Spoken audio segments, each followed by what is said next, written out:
Abby, you have Paige on the call now, so she's going to just throw one of her aircraft and you can talk her through grabbing whatever shots you need.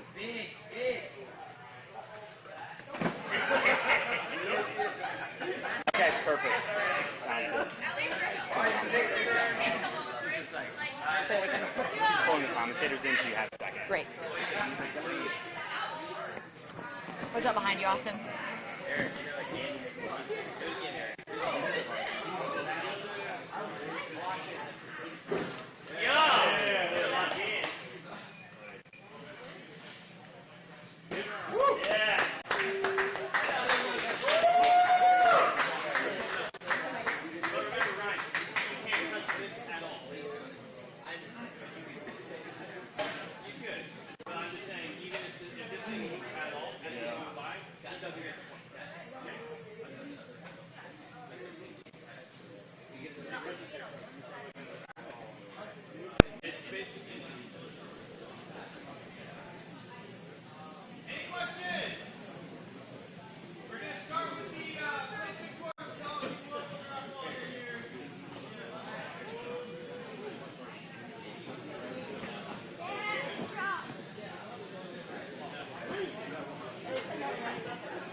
Abby or Sophia, did the lines go away from the camera?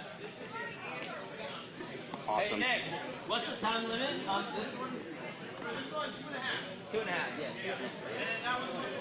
All right. Hey, we can warm up on those 3 bars. They can do like Yeah.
Abel? Yeah.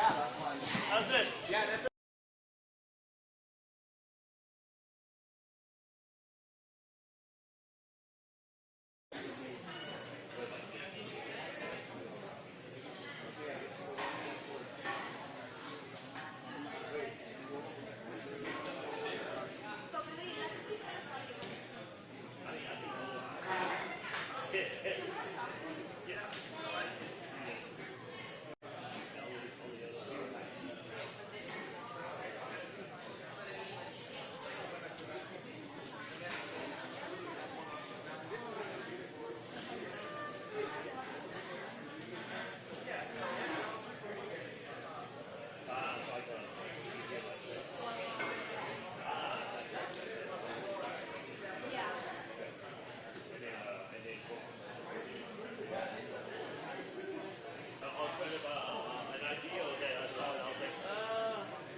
direction, so that's a great start. Yeah, I think they moved it to show like that. But Yep. Yeah, so I'll spin this back into the right spot. Spectacular.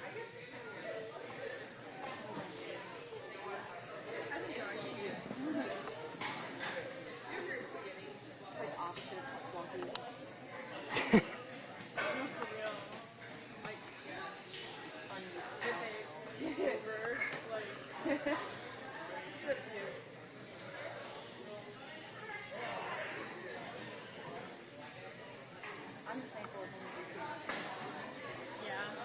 Whatever was in March, we just like kept going.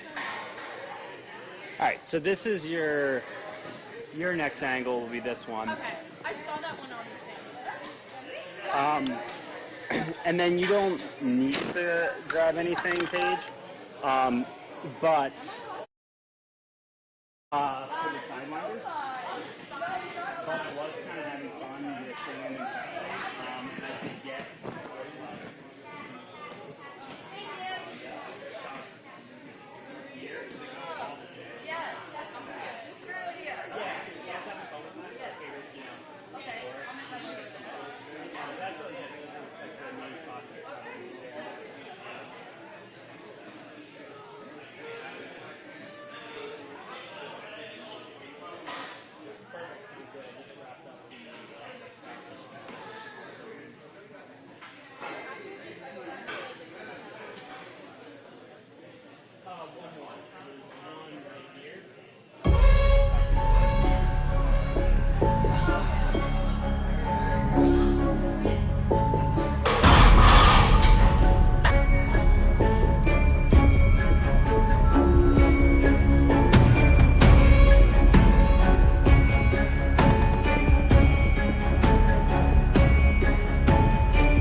Welcome back to Austin, Texas, the capital of the Lone Star State, where we have already had 2 incredible divisions of action, but now the challenge only ramping up as we move on to the preteen division. I'm Alex Cunningham alongside Mary Layton, and Mary, all season long, we have seen that the jump from mature kids to preteens is one of the biggest in terms of the competitors' abilities, just with their natural growth, and we've seen the course designers follow suit. I'm super excited to see that play out. Hello, everybody. This is Mary, the commentator ninja.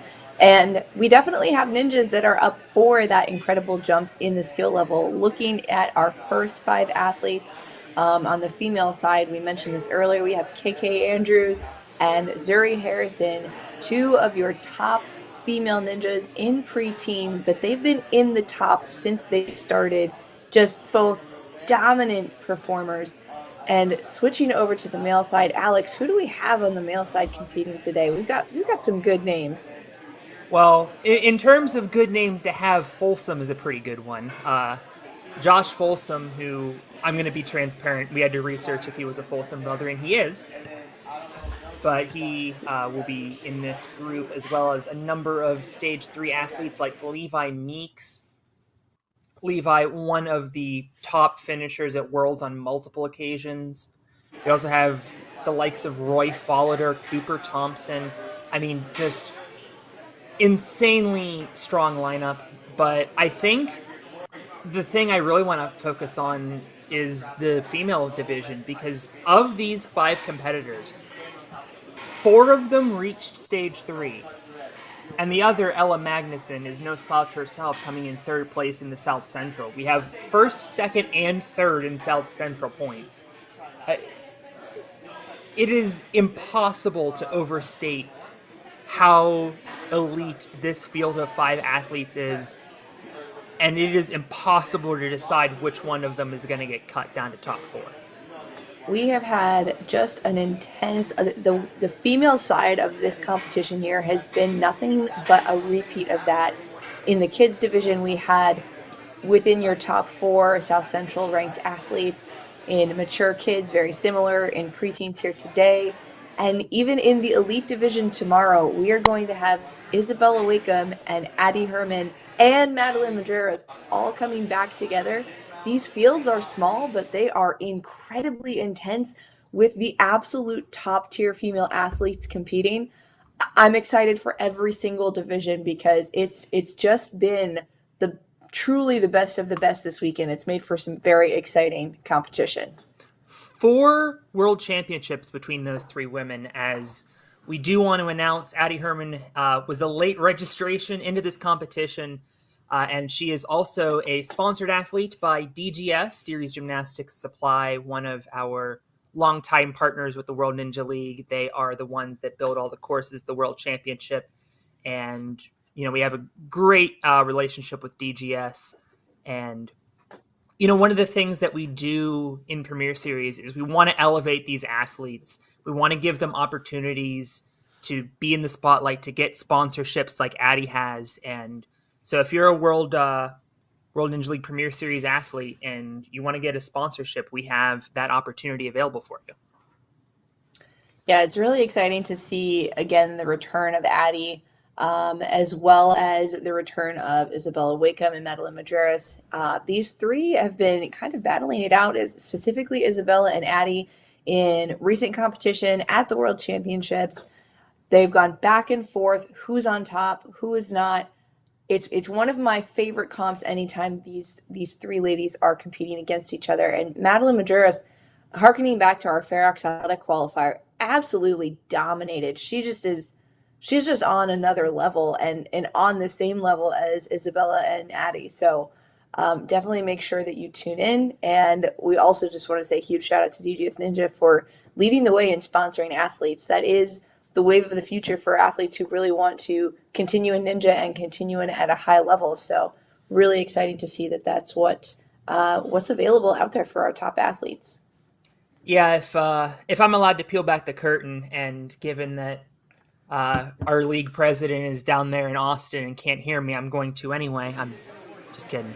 Chris is awesome, but one of the things we really want to do with Premier Series is make that pathway to professional athletes. Obviously, we are not the level of, say, the NFL or the NBA yet. And one of the things we want to do is make it so that if athletes want to, they can make this their career, being a professional athlete.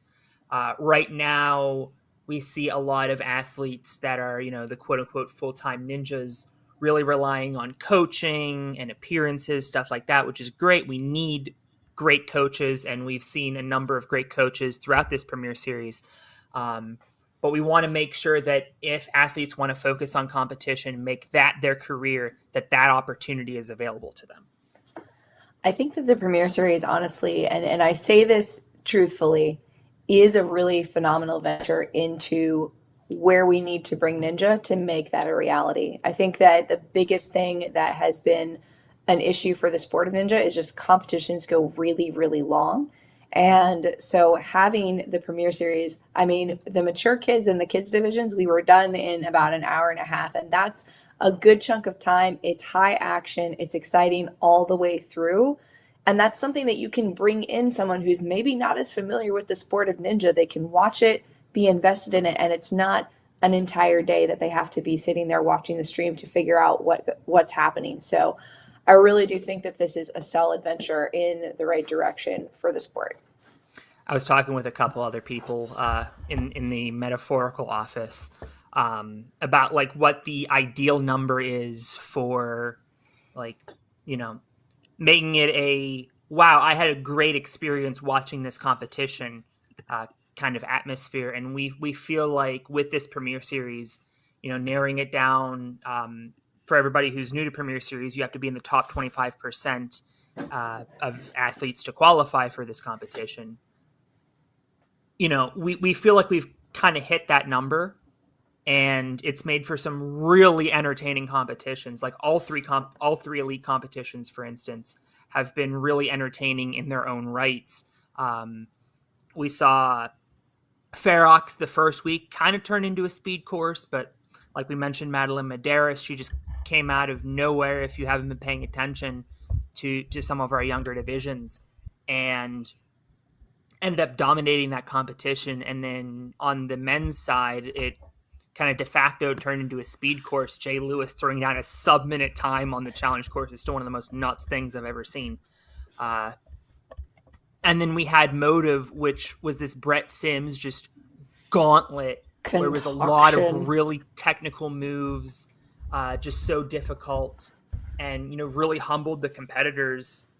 And then we saw Australia, where we sort of got that like Australian style of competition with Dave Ravi's course. We saw some of the new Australian athletes that had a lot of diverse skill sets, and so I do have a bit of a reputation for being a WNL shill, as you all know. They do write my paychecks, but like I do have to be transparent. I have been very entertained. And if you are new to the Premier Series, we do want to run down the format for you. 2 courses that our athletes will be running today. First up, the placement course, your traditional flow format, fall and you're done.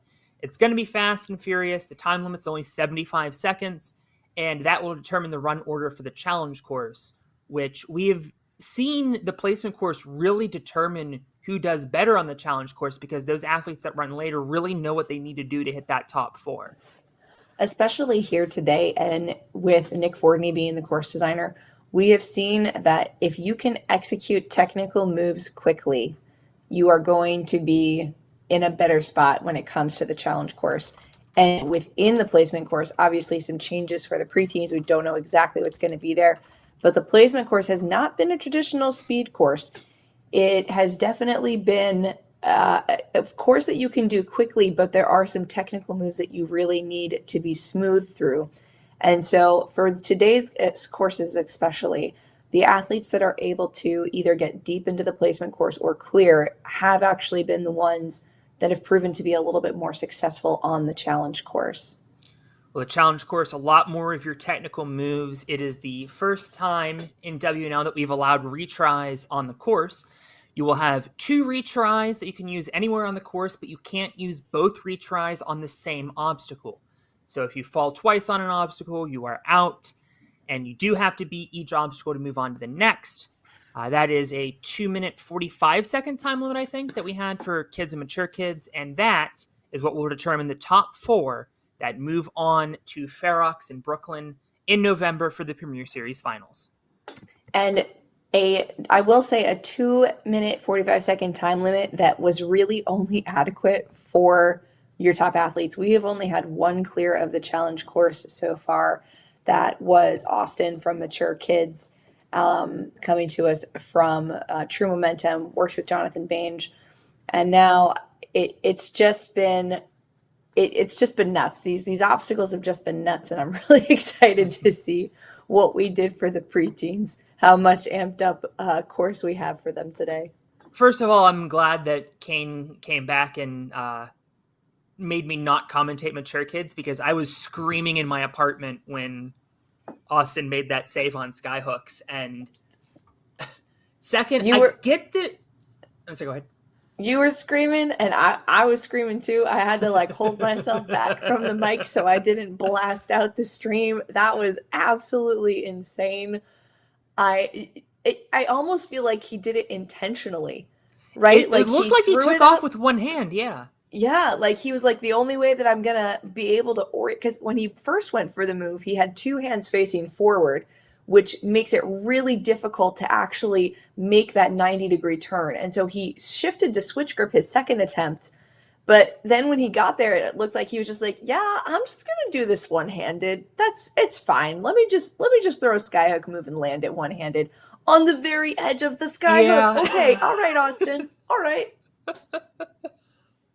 Tremendous stuff, but I do think we're going to see some more clears in this division. I mean, this field just absolutely stacked, both on the men's and women's side. We have the top 3 athletes in points from the South Central. We have a number of athletes that made it deep into the World Championship course. A lot of athletes at the top of their power rankings. and a lot of athletes that are looking to make a name for themselves today, looking to get themselves on the map. Well, we have had some great conversations with our friends in the chat. So for those of you watching the stream right now, I see we have 43 of y'all on the stream right now. Let us know some of your predictions. You're the ones who know these athletes probably even better than we do. So why don't you tell us how you think these kids are going to do against a Nick Fordney course? I will wait anxiously for your predictions.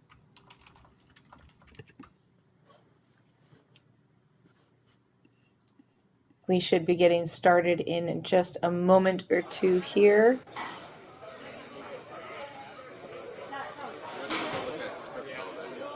What's the question? I believe that moment has come, Mary. It's Grace Schneider going to be taking the course first. Grace defeated both stages 1 and 2 at the World Championship. And she calls herself Flying G. Yeah. Flying G. She's definitely going to need to fly on this course, that is for sure. Also third place overall in the skills. Had an early exit on stage 3, but getting to stage 3, a giant accomplishment.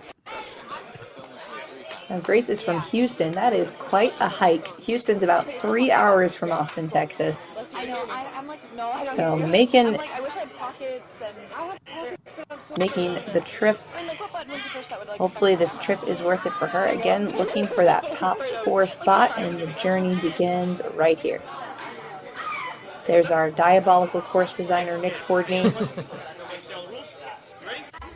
Yeah, it looks like we are over on the quote-unquote adult side after being on the quote-unquote kids side for the kids and mature kids. So it looks like we're going to get a little bit different of a course, just like we did last week at Australia. Oh, man. So this is, Saturday night is where these real hard obstacles come into play. Minute 15 is the time limit, starting with wacky steps, living up to its name, into the spider jump. Yep, I like that step orientation. Grace trains at Rise of the Warehouse. Okay, a rolling log is obstacle 3. I see you. We're not playing here. And remember, no retries on the placement course. Quick Moving on to the moves. spine. The spine. Now, oh, okay, that's cool. We can use the feet there. One thing that can be challenging on these spine obstacles is just the reach to the next element, but it looks like feet are allowed. I like that modification. Although, of course, for the athletes trying to beat the time limit, you may want to see if you can use less feet. But Grace is through it, and it looks like we've got a little bit some sidewinders. I like that name. Throwback to the World Championship. This was very similar to the power obstacle, which we mentioned Grace was top 3 at skills, so she's familiar with this element. Reaching up to the pole, and is that the buzzer maybe, or is she going to the shells? Oh my. There's more. Yeah, But these wait, shells. There's more. Yeah, first of all, reverse grabbing. Ooh. This was the last obstacle of stage 2. And it's in the pretty much the same configuration as it was for the Elite Division. We're on the preteens, folks, and this is just the placement course. When we said Nick Fordney was one of the toughest course designers in the league, we were not messing around. But now, our 2-time world champion KK Andrews spent 7 months on the sidelines this past season, and then only came back right at the World Championship and won her 2nd World Championship and Strongest Ninja. Just an absolutely dominant athlete in this division. If we're talking about somebody who could get through the X's at the end, I definitely think that Carrington is the one that could do that. Already you see her, she's very composed right now. She's not looking like she's moving super fast, but she really truly is very smooth. Has hardly used any of her time, already on the 5th obstacle right now. And I love this spinning V element. Usually you see it hanging downwards, but they kind of have to grab it like almost like a clock hand like we saw on stage 3. Yeah, that is super KK interesting. beat, by the way. And I think one thing that we haven't really talked about is the fact that once you get on the 5th obstacle, you are not getting down until you finish the course. That is a bit unusual for placement courses. We'll get to see KK tackling these swinging X's here. She's opting to go with Well, one she got side. the first. And to the dismounts, It's a KK buzzer. Andrews finishing the placement course 103. A great start to her premier series. And we're just seeing exactly what we've been talking about here, guys. These are the best of the best on the female side. Just a phenomenal run out of Grace. Out of Carrington. Forget on the female side, some of the best athletes, period. Yes, I think some of our female athletes in the younger divisions struggled with clearing that placement course, but Carrington just made that look flawless. Rhino Ninja Gym. Yeah, we mentioned hikes. Savannah Salinas coming out of Las Vegas, Nevada. She was number 1 in points in the Southwest region and made it to stage 3, where she beat the first 3 obstacles and went down to the clock hands. Pirates Cove was a obstacle that was in the mature kids division. We'll see if that makes a reappearance. Through the rolling log, 3 obstacles down, and these laches, it is going to be critical to be quick on that obstacle, just like Savannah was there. Yeah, it looks like some easy links there. They're not too far apart, probably about 5 feet, but you're absolutely right. You're going to need every second on this course. She is easily through the spine. 2 obstacles to go. Although no break, right into the sidewinders. And then, as we saw, right into the X-laches. And she's moving really fluidly. She's got a great flow right now. Now, she is getting way high up. She's going to get a huge swing when she lets go. Although able to control it. Here's the throw. You almost had it! Got both hands on it, wasn't able to hold on.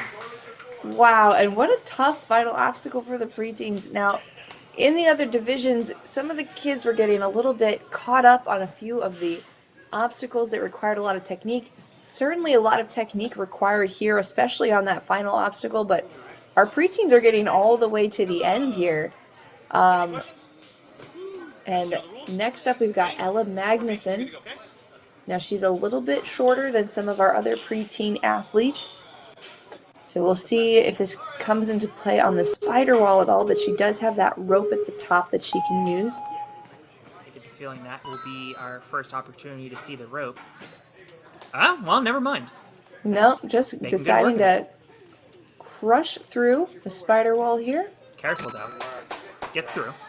Onto the rolling log. Making her way through that. Ella was in 3rd place in the South Central points, and with links like that, we can see why. I like she's moving. Most of our ladies here today have gotten to this point with closer to 50 seconds on the clock. So Ella has about 40. But again, this course really is going to be about getting through that X move. And there's really a make or break obstacle here, but these obstacles in front of that X-lache are not slouch obstacles by any means. Definitely not. And you saw that V formation does actually spin a little bit, so if you don't have a lot of your momentum to control it, that could potentially be a challenge, but not that we can tell because the ladies have just been crushing it. Oh, not that much time left. Ella, Okay, so she got credit for the touch point. I'm not 100% sure she touched it. We'll have to go back and check. But Ella managing at least to get to the last obstacle. So putting a little bit of pressure on Zuri Harrison, our last runner. Indeed. And, honestly, we talk about the ability to execute technique quickly being a determiner here going into the challenge course. But all of these ladies have gotten very deep into the course, clearing, if not getting to the last obstacle. So I think it's going to be anybody's game. Yeah, I think all of our athletes so far have gotten to that last obstacle, which is great to see. We've definitely seen the best of the best in the female divisions. And I feel like on more occasions than not, we see a higher percentage of the female athletes clearing or getting to the end than we do for the boys. It's very true, but I mean, with the boiled down division, I mean, you said it yourself. We have, and here's Zuri. There we go. We'll talk Here's about that Zuri. later. Yeah, we had a little bit of technical difficulties with the beginning of Zuri's run, but clearly she gave us no opportunities to catch up, just flying through this course. Zuri Harrison was definitely a favorite to be world champion in the preteen division in 2021. 2022, probably 2021 as well. Had an unfortunate fall on stage 2, but has been absolutely crushing it ever since then. She ended up taking World's Strongest Ninja that year, and you can see why. Almost 30 seconds left at the final obstacle. Only Carrington's made this move so far. Here it is. In 2021 as well, trying to line it up. Almost makes the catch again, and just like we saw with Savannah, that is so hard to hold on to even if you make the grab. Getting some props from her coach, Jonathan Bange. Yeah, I mean, Zuri, so impressive. KK is going to be the only one getting through to the buzzer, but all 5 of these women getting some strong momentum heading into the challenge course. We head over to the guys now for Luke Grafe. Luke Grafe has an impressive resume, over 30 podium placements in his ninja career. That is similar to Addie Herman. I think Addie Herman's in the 50s. Oh no! An unfortunate break there, but I mean, in this preteen division, it seems like there's always one that manages to slip through the cracks early on the course and then comes back and surprises us. And with a young man with such a impressive resume, it says here made to stage 3 at the World Championship in 2022. Maybe Luke could be that one this week. Yes, I hope that we'll get to see that. We have seen a couple athletes have some early slip-ups, as you said, even today here at Austin Ninjas. All right, Luke Shore. From one Luke to it's another. Funny, his shirt looks like a motive shirt, but it also looks like a rock climbing shirt. He says he's out of Move Sport. Yeah. I believe they're also a wave, maybe? I could be mistaken. Luke, also a Texas Ninja League champion. Believe the finals, at least of one of them, have been here. If not here, definitely some of their competitions. Yes. Luke moving nice and gracefully through the Sidewinder. And he will be the first of our preteen male competitors to attempt these X-Laches. They have been brutal so far, but Luke makes the catch. He's out of there with a great time. 55 seconds. Your top placements, I think, are not going to come down to completing this course. I think it's definitely going to come down to time. 55 seconds. This is a great time to ask our chat here. Any predictions? I see Mel in the chat. You guys always have some good predictions. Brian, you had some great predictions earlier. What do you think was going to be our fastest time through this placement course? Great work out of Luke Shore here.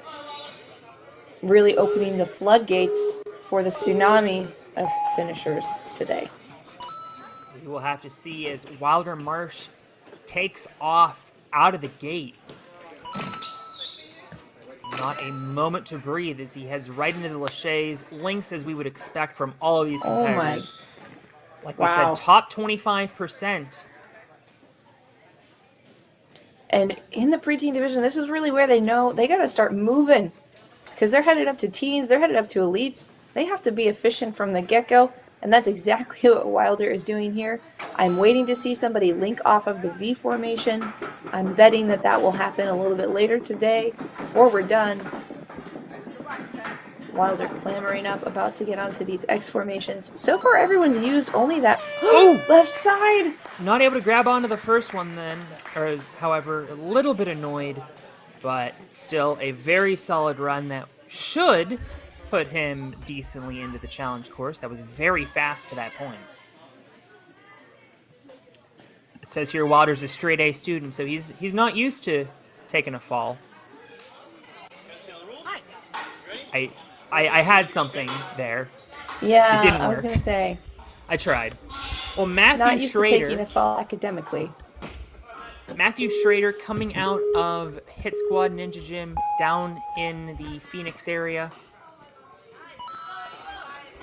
Good start. He was the #1 ranked athlete in the Rocky Mountain in the point standings this past season. Taking a bit more of a methodical approach here to the course.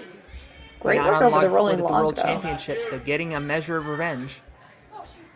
Yeah, and that rolling log barely moved. I think he has definitely trained that and got some confidence on how to dash across there. Certainly true. Well, he is onto the spine.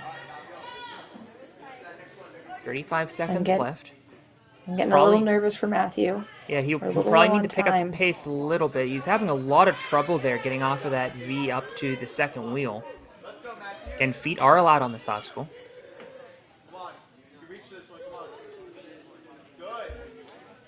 Obviously, clearing every obstacle important because if an athlete ends up slipping on this obstacle, even if you clear with the second left, you would be later than them in the challenge course.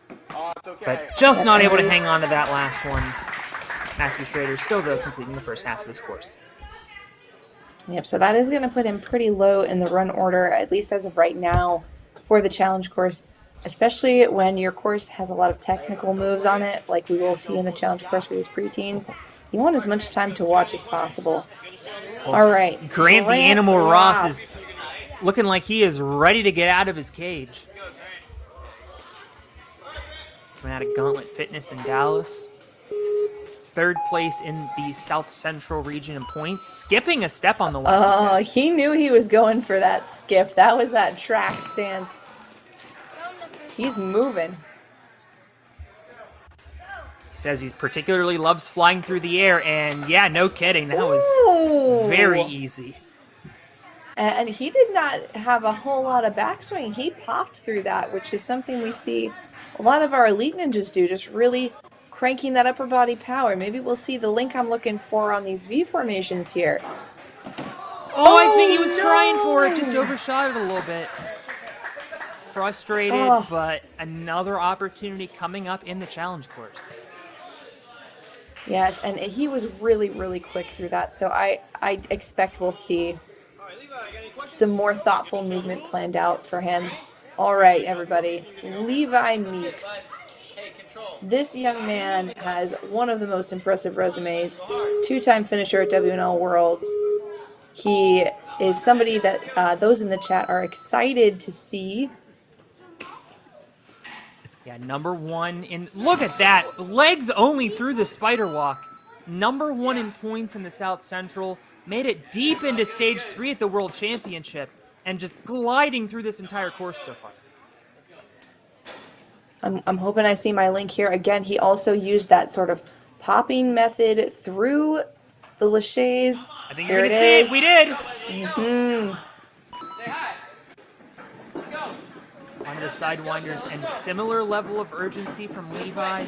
He will almost certainly be the fastest today to the X laches as he is sizing up that jump. Touches, Levi. but wasn't able to hang on. Nevertheless, actually might not even be one of the fastest times because he spent a lot of time sizing that up. Yeah. Rare Now, to Brian see. McFarland chimed in the chat. He said Luke Shore's time is going to be tough to beat, but Levi and Grant have been on fire lately, so maybe sub 53s. Yeah, we're good. You can see Wilder ended up finishing higher on time. Just not common at all that you see Levi not confident on an obstacle like that. It looks like the reach was really what got to him, but that's all right. You saw the skill. We'll be able to see that in the challenge course. And Iker Garza now moving through. Another Axios athlete down in Brownsville. I've seen a number of them so far in the youth divisions. But not able to get through the rolling log. Took a very cautious approach there, and unfortunately, when you take that cautious approach, that's even more steps that you have to hit in the center. Yes, and that is a bummer for Garza, although that is good news for Matthew Schroeder and Grant Ross. They're getting a little bit more padding, so to speak, before they tackle the challenge course. Yunishin Nagahisa, our next athlete, he was born in Japan, although currently resides in Austin, Texas. My brother is going to Japan today. Funny. Nice. All right, his One of nickname our is course Yuno. designers, upcoming Donovan Matoyer, happened to be in Japan this week. Just kind of showed up out of nowhere. Japan, obviously, where the sport of ninja originated, hence the name. Wow, and Yuno is definitely showing us why it came from there. Look at these moves. He was so quick through those first 4. Almost a full minute left tackling the last 3 obstacles. Mary, it just occurred to me that I have commentated one of Yuno's runs before, and I'm fairly certain I made a very, very awkward pun, so I am not going to do that again today. Instead, I'm just going to say that he is flying through this course, putting up a great time, and looking to be our second athlete to defeat the X-Lashes. Well, you know he is going for a finish here. I don't know if I just repeated your pun, but great moves out of Yuno so far, lining it up for this move to the second X Factor. This has been the tricky point for a lot of our athletes. Not able to get it. Still a very strong run, and no, I can't bring myself to do it. Unishin will have a very solid placement in the challenge course run order. You know it. I am glad you did that, and not I. Oh, we completely failed to mention he was the South Central Regional Champion for the preteens. I mean, the speed that he demonstrated was absolutely something that, all jokes aside, that was an impressive run. The X Factor proving to be difficult for a lot of the athletes, but I don't think that it's going to take away from what they'll be able to do in the challenge course. But our next runner, Rory Folliter, I believe we saw his brother compete earlier today. Interesting Rory, approach there on the spider walk. I wonder if that's an element maybe he's not as familiar with, or maybe that's just a strategy. Just slippery. If the spider wall feels slippery, sometimes it feels safer to do one limb at a time to keep that pressure there. That is fair. Great movement through the laches. Those plexiglass walls can be a little bit slippery if your hands aren't dried off and if your feet don't have great traction. 3-time world championship athlete coming out of Iron Sports in Houston. Seen a couple Iron Sports athletes so far, if I'm not mistaken. As he heads over to the Sidewinders. Oh, wow. Quick movement there. Yeah, nice little wingnut hop kind of movement. All right, we've got wingnuts and now we have X Factors. The X Factors have really been showing up in so many places. I don't think he's going to have the time. Oh, Comes up wow. a little bit short, but he at least realized that he needed to reach out and touch it immediately to get that touch point. And so, putting up a pretty decent time. Really cranked it. Well, you know what? We thought that Luke Shore had opened for a tsunami of finishers, but I believe he actually remains to be our only finisher. That is true. As of right now, on the mature kids side. Sorry, the preteen male side. Cooper Thompson, representing a ninja organization that I shall not name for legal reasons. I'm just kidding. Nah, we like NSC. Cooper Thompson making his way through the spider jump and onto the rolling log, quickly through. Oh, great movement. Beautiful pops through. Top 10 in the South Central point standings, and also made it to the back half of Stage 2 at the World Championship. This run is looking really solid.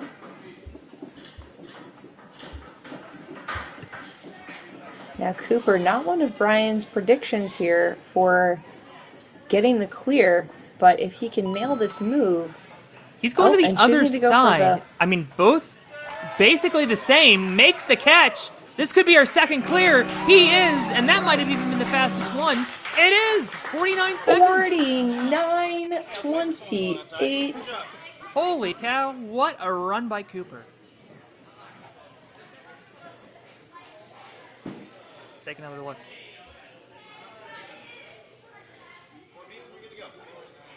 Well, with that NSC shirt, he must have been training for the youth championship, and all that training paying off here, getting a clear on the placement course. He will be in the top of the runners for the challenge course, and right now that's going to be a huge advantage. With every runner going before you, you can really see the technique. But moving right along to Caleb Coombs, already through this course, moving super quick. In under 15 seconds, he's cleared the first 3, has a whole minute left. This is looking promising here. You mentioned hikes. He's coming all the way from Harrisburg Urban Playground, one of our newer facilities for Season 9. Yeah, there are a lot of new gyms hopping onto the scene, which brings us new athletes, which makes us really excited to just see the sport continuing to grow, and great to see them spotlighted here. Moving very quickly through, not really taking the pole grasper approach of spreading all the way through, taking a little bit more of an explosive route. Yeah, as And now the athletes defining go on, moment. they're starting to realize they need to go quick through those sidewinders. You don't want to lose time there. Ex-Lachey's 15 seconds. Oh, And never really didn't got quite- comfortable on there. yeah, I think he grabbed hand over hand, unfortunately. Ah.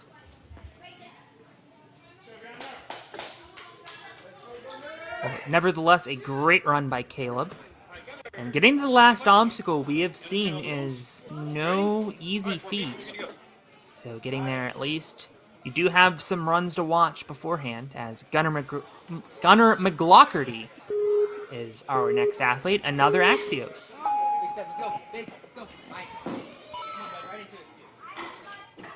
Abel Gonzalez, the one of the head coaches at Axios. Interesting choice here from Gunnar. Yeah, first athlete to primarily use the rope. I wonder if he felt his feet were slipping and just decided it would probably be faster. And I love that we're seeing these preteens not even really setting their hips. They're really just powering through those laches. I think that just really speaks to where the sport's going. That popping motion through obstacles is where you will gain your speed without taking the time to set your hips back. That's the future of the sport right there. So super exciting to see that trickle down to the preteens and for them to start to master it. I mean, we definitely in Iron City work on our links. Even in like the mature kids divisions, we know, it's just a time saver. A lot of athletes have the ability to do is just building that confidence. And these athletes are super confident. You can see Gunnar building up a big swing here on Ex-Lachey's and almost made the grab. Oh, man. And these Ex-Lachey's have been really tough for our preteens here. We now have only 3 clears total between the male and the female side on the placement course. You were not kidding earlier, Alex, when you said that these things are getting amped up for the preteen division. I got to give Fordney some props here. He is very consistent with his clear percentages. But let's take a look back at Cooper Thompson. He just had a sub 50 time through the course. Yeah, I mean, 2 clears. That last obstacle is so incredibly difficult, at least in the preteen male division. We also had Carrington get through on the preteen female side. Now, this changes what I was thinking from earlier in the placement course. I would say really the most technical move on this course is that final obstacle, which is the X Factor. And so it wasn't necessarily about getting through the X Factor quickly so much as it was executing the technique. So the 4, I would still give Cooper and Luke a bit of an edge and Carrington a bit of an edge over the rest of the field for being able to execute that move. But all the rest of these kids are so good that I do feel like if the technique is, there's more technical obstacles throughout the rest of the course, it's something that they can get. The X Factor, especially a blind grab on the X Factor, really kind of pushing the limit of what you would expect out of the preteen division here. So I don't know if my predictions from earlier are going to be as consistent going into this preteen division after seeing the placement course.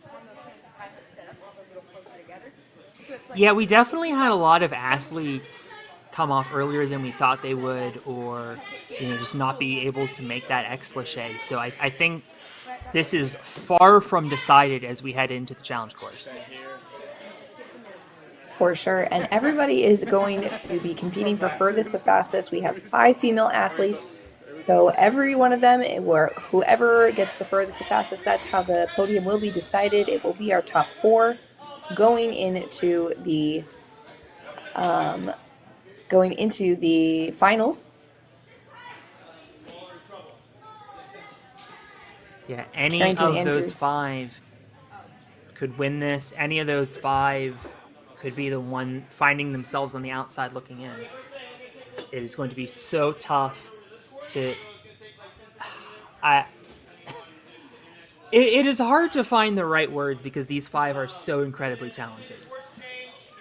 I mean, seeing Zuri Harrison taking 3rd place there, just a little bit by time. Here's Carrington Andrews really just showing how to do this course. She looked so smooth through everything. And coming up next, she didn't even go super quickly through those sideways boards, but it was just her ability to execute on the ex-lachets that really did it for her. Now let's take a look at Zuri, if we can. Zuri, again, another athlete that has just been always nipping at the heels of the world champion. And KK Andrews, some of her biggest competition. She looked really solid through all of this movement here. She trains with Jonathan Bange at True Momentum. And just the videos I see of these kids coming out. Now, she did unfortunately miss that X grab, but as far as her ability to execute technical moves, I think that she's got a lot in the tank that we're definitely going to want to take a look at. And one of my favorite things about these youth divisions is we're going to see Carrington and Zuri go head-to-head for years to come. They're going to develop such an incredible rivalry that we're going to be privileged to watch. But, there's not really that kind of personal animosity like one would imply with a rivalry. I don't want to say anything about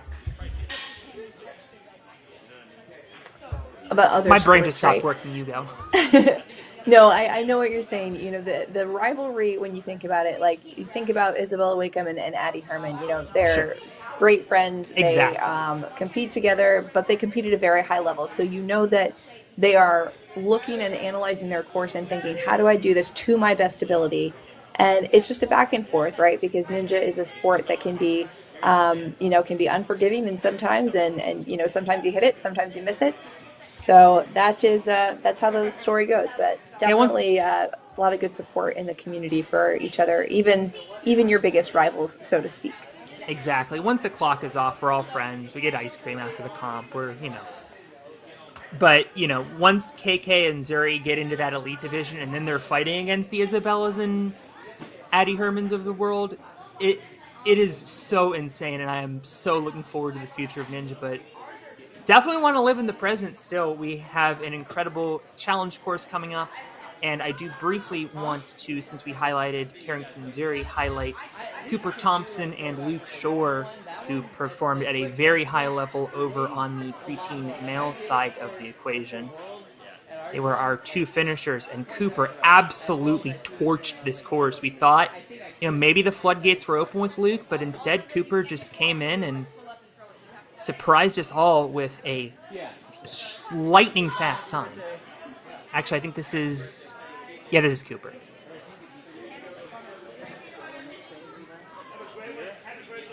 Take another look here. Just so smooth through this entire course. Had links on obstacles that nobody else linked in. Of course, this grab, only 3 athletes made. Cooper was one of them. And got out of there in a sub-50 time. Yeah, and Luke really just being quite the pioneer as well. Pushing through, being the first athlete to run, really kind of lured us into a false sense of security. I guess like being on the ocean shore. You hear those waves and it sounds so peaceful and calming. And we thought, hey, we'll get a ton of finishers. But unfortunately, we did not. Well, we are about to head into our challenge course, and we have had some incredibly clean transitions from the placement course into our promo video from Enzo Di Ferrari Wilson, who's trying to clean up the ocean.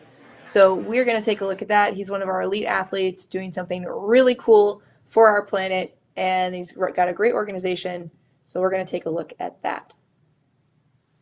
Ocean Needs Everyone is celebrating 5 years of saving the oceans. My name's Enzo, and through Ocean Needs Everyone, I help save the ocean by doing beach cleanups, seal and mangrove plantings, making art about recycled plastic, and making films regarding the ocean's health. How can you help save the oceans at home? Well, even if you don't live near an ocean, trash can end up in there eventually, so cut down on your use of single-use plastics. If you see trash on the roads or beaches, make sure to pick it up. Use less gas-powered vehicles, fish responsibly, and help support local organizations. I started my organization when I was 12 years old because I wanted to make a difference. So remember, you're never too young to follow your dreams and make a change. Let's all save our oceans together, one piece of trash at a time.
It's so sad.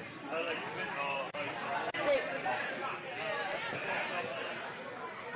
or even if you just like throw in.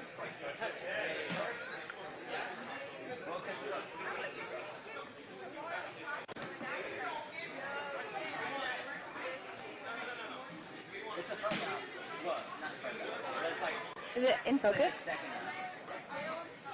Well, no, they're yeah, but like, okay, if you think about it, it's like the front up the bottom.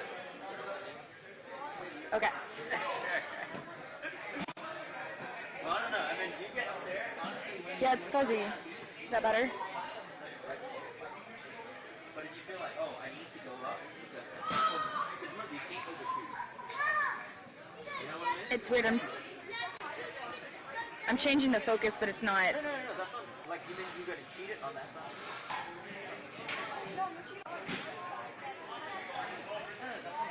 No, it's not. It's weird. Yeah, that's what I'm saying, like, swing, and if you feel like you're there, Let me.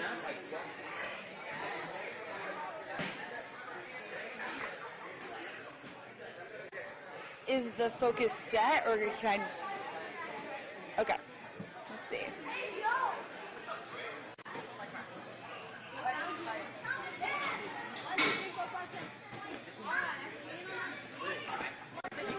Yes, perfect.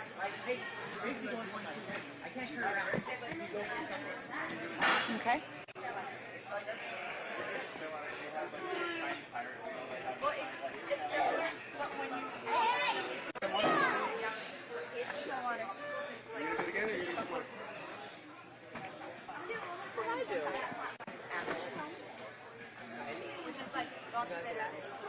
I like that. But I'm not There you go. And then Checking. you gotta go to the next one. You know,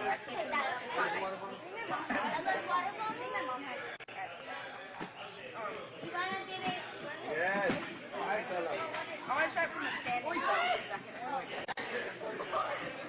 Okay. All right, finding a new shot.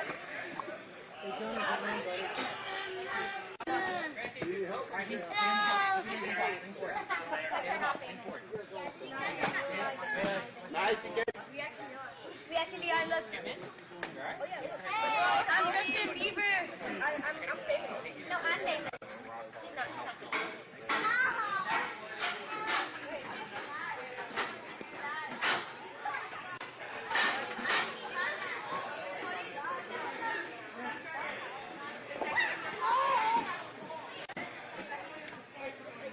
They're gonna chat.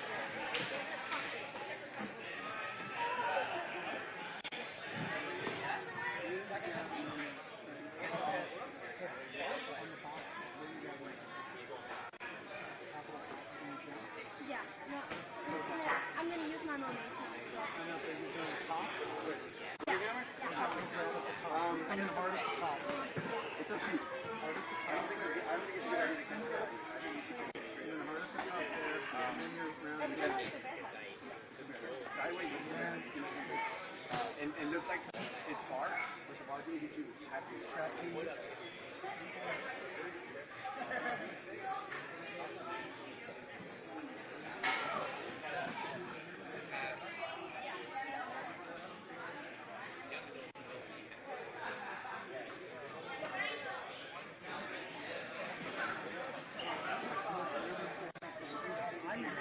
Jump up the first swing, and then you jump up the first swing, take the swing back,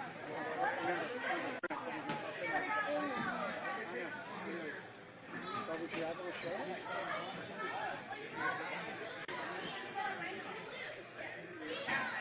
Sweet. Good for this one.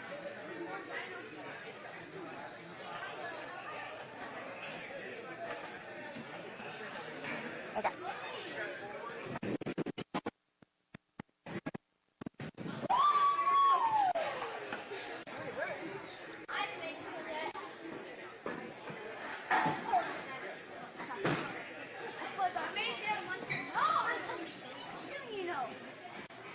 Walter, let's go. Walter, let's go. Go. Let's practice. Don't mess around.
Oh my gosh, so weird. As soon as the camera gets there, you get used.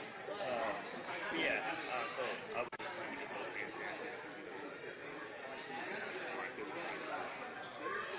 Sweet.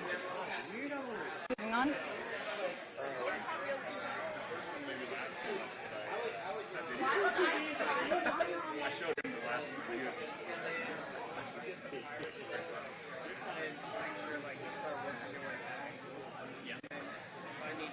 Or blurry? And then we'll have to probably figure out to make a throwback. I don't know how still it gets, but we'll. Okay. Well, I know that one does, but I don't know about the second one. We'll figure that out. I mean, like I said, we have to. Yeah, you have to use it. Yeah, no, that's what I'm saying. Like, yeah, just if you do the barrel as intended, and get off, then move on. If the barrel's too hard to hold, As long as you take whatever. then you do your caffeine. Because I know Abby you'll says be hi, able Lulu. Abby. Tell Abby hi. Long time no. Lulu does not say hi back. Don't. best, but they were a little like Just gonna message her. Lulu said yeah, but hi. you can't grab the black, right? But like if you grab like the side, Yeah, I'm gonna have her mad at you're me. coming in high, you're like this. Like, oh, well, okay. So, look, this crap piece would stand here. So like, you're like, by the time you swing here, you'd be able to see. Honestly, yeah, you can like lead into the back side. I think you guys are over. It's almost like this. You want to be this way. It's all a little bit bigger than the TV. We'll do that buzzer works. We'll find out. Are we grabbing it like? You grab it however you want to grab it. Okay, if I was to run this course, I would just lead and grab this rack. Hey, boy. Yeah. Cause like, look, the whole thing is in my face. You know what I mean? And you guys smaller, so like it'll be a little fun. But this is like, oh, I can see everything.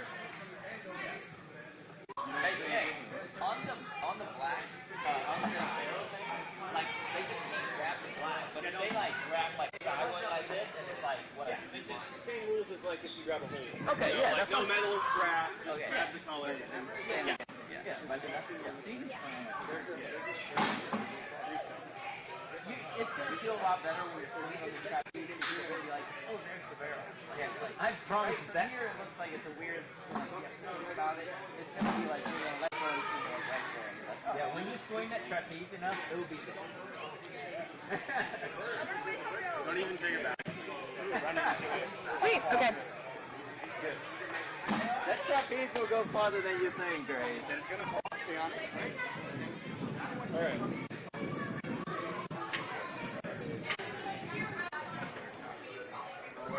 That sounds good. I miss it. Where is he? He's hiding. Our little production crew is so cute. Y'all even have matching uniforms.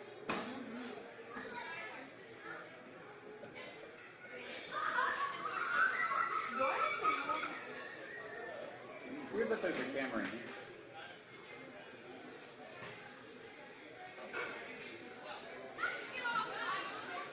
What are we waiting for, by the way?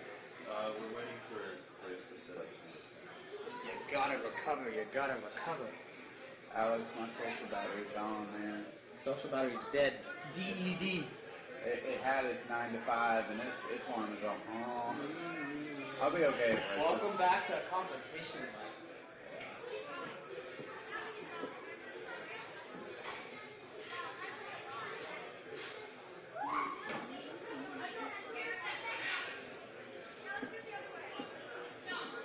Do I have to move this from this camera now to make this like in this room?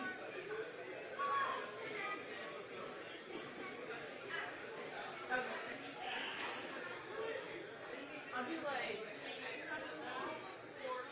Would you rather have people in it or just like it be still on the obstacle? She's a very strong swimmer. A lot of people kill her.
get off that. But if you're not, if you need a freezer there, like you take out, because you're gonna get there quick.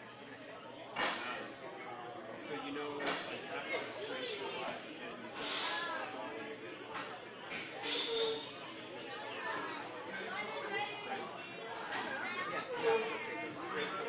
and then what Mr. Ryan was saying was like, leave us ninjas, like shimmy along the glass slope, and then when you get to the street, all the way across, Like 9 o'clock on the clock.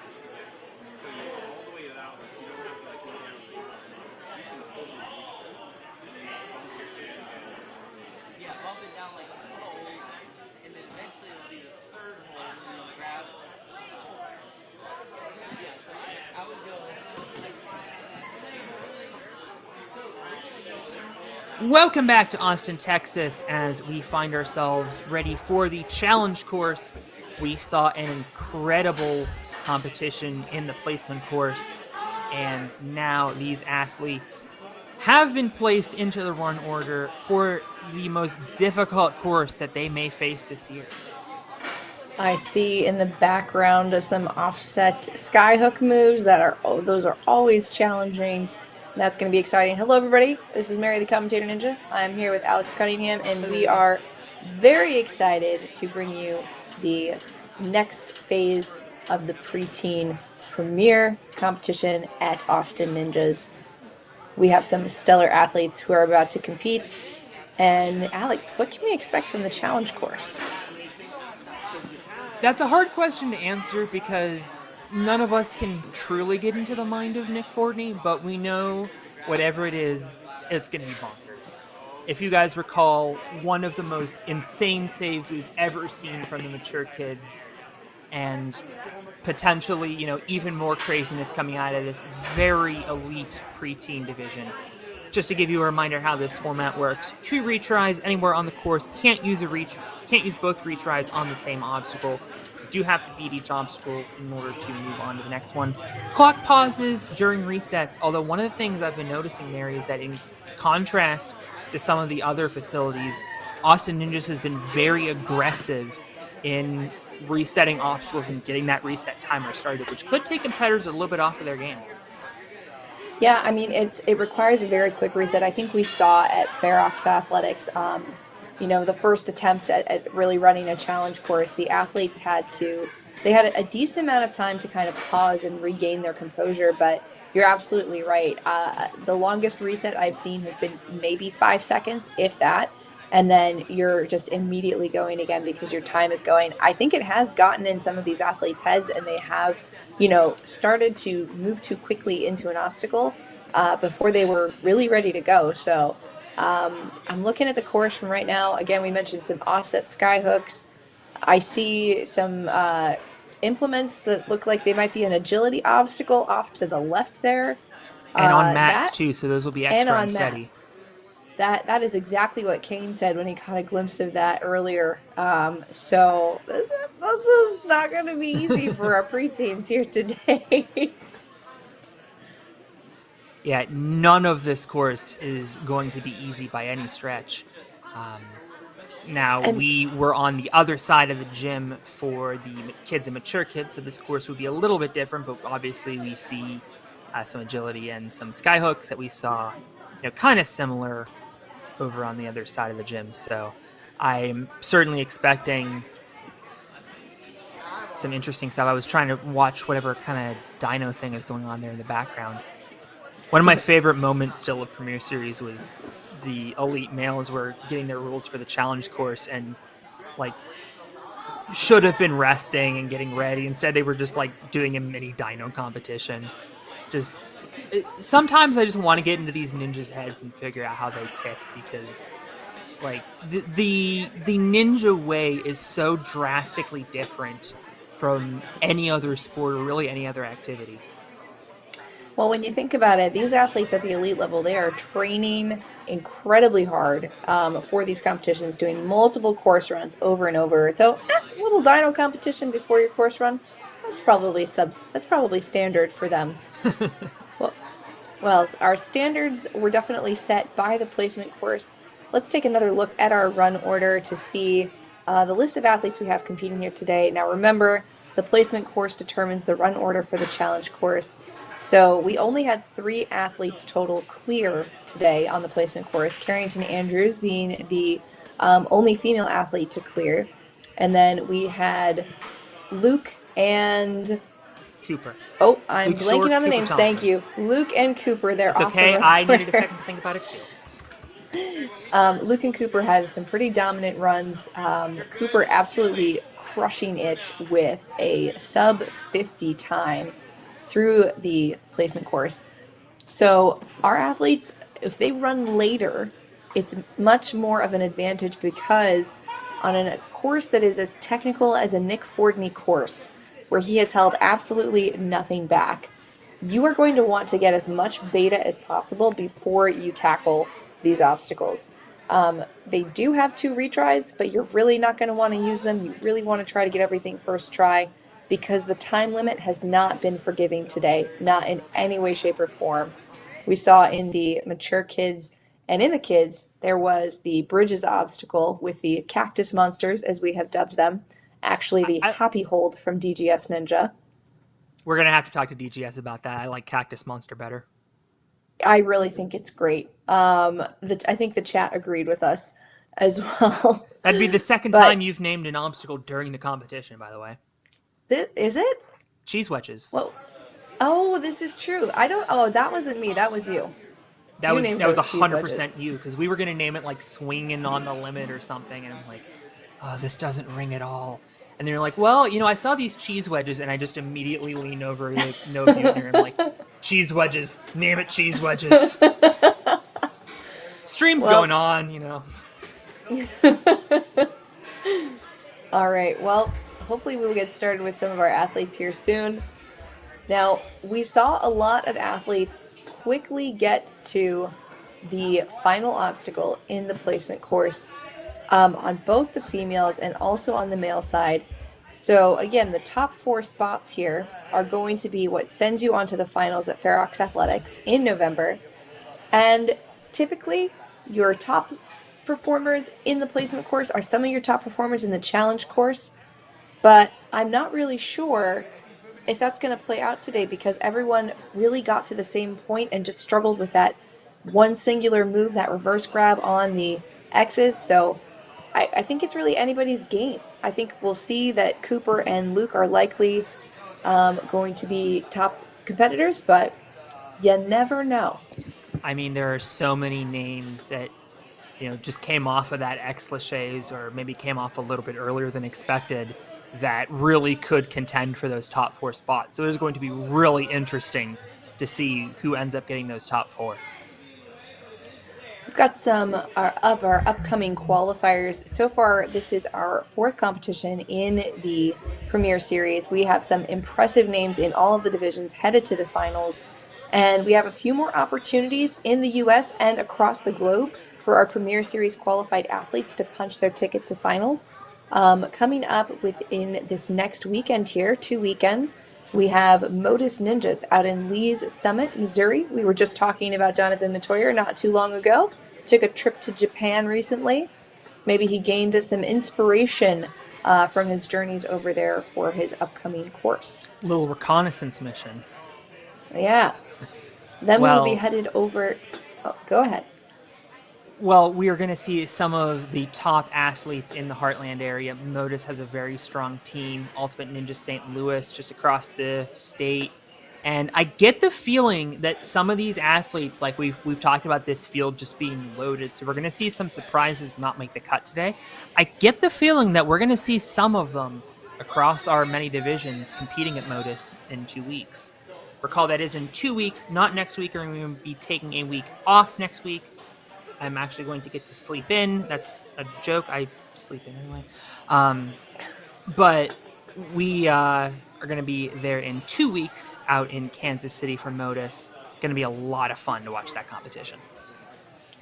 And jumping quickly to our other 3, we will have Life Force Ninja at our very last qualifier, but also going overseas to Israel.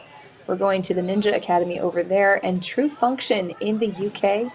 We're going to get to take a look at our international athletes, and let me tell you, the competition that we just did in Australia, it was super fun.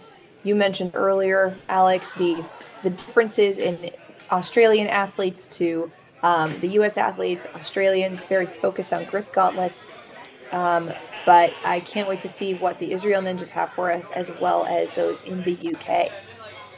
It's going to be a lot of fun. Those are coming up down the schedule. We will keep you updated on all of that over on our social media feeds, so make sure you follow us on Facebook and Instagram. We're about to get kicked off. Ella Magnuson will be our first runner.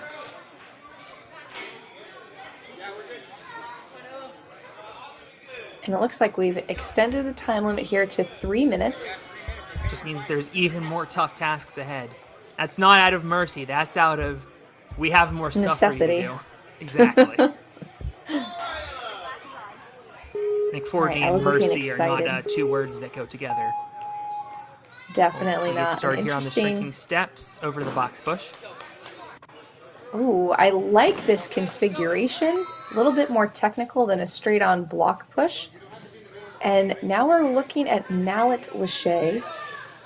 Need to have a pretty huge build here. It's been good to see these croquet mallets get into the mix. And that's kind of a sideways jump, having some problems grabbing the front. Now, at the World Championship, they kind of approached it from right to left on your screen. Well, from right to left on your screen, where they grabbed kind of going forward. Here, it's sloping away from you as we try to get that camera back set up for you. I think Ella tried to go, she's going to the side of it so as not to got it. Get her, I think it's just intimidating going directly into it, but good recovery from Ella. She just needed to get those hands more over the top, which she does. Good stuff, and if any athlete comes off on that obstacle, because there's 5 in this division, Ella Magnuson would be moving on to Premier Series finals as she approaches the skyhooks. Now Ella at a slight disadvantage going so early. First runner to go, really see all these obstacles, but she's eyeing up these offset skyhooks here. Oh, wow. Coming up and empty. I like what she did there. I think she lost the ring. I think that was intentional. I think she was going to the front side. And that's a lot of power, especially off of an unstable moving object here. I wonder if she's going to repeat this. Oh, she got it! She gets the grab. So we're going to see some skips from these athletes. Now, one negative with this approach, but definitely not hurting her, is that you don't have that other ring to steady yourself with. I don't know if she's going to go for the big lache. She's in a switch grip, although switching the hands around, she may be going for the move. Now, we were talking earlier about when do you use a retry. This might be one of those obstacles you see it, but she can't use a retry. She's already used up her 2. And unfortunately, that is going to be it for Ella Magnuson. Great recovery on the croquet mallets. And just some stunning power. Lacheying herself from a skyhook, a free skyhook that... It's not a deep skyhook there. Those are pretty shallow. You can get a good look at it right now. Yeah, this is definitely a different kind of hook. They were a lot smoother and had a very flowy curve at the World Championships on the Vortex obstacle in Stage 2. These kind of more flat, so it's going to slide back and forth a little bit. And, you know, these athletes are not going to be familiar with that specific skyhook. At every gym, each obstacle is just a little bit different. So that could definitely throw off our athletes as we see Grace Snyder on the starting line. So Grace has had the benefit of seeing Ella's run. These athletes now know that they can use the... Oh, almost went over. Still in. Yeah, these athletes know that they can make that lache to the skyhook. Is Grace going for a skip? Grace got the skip. Oh, boy. Okay, then.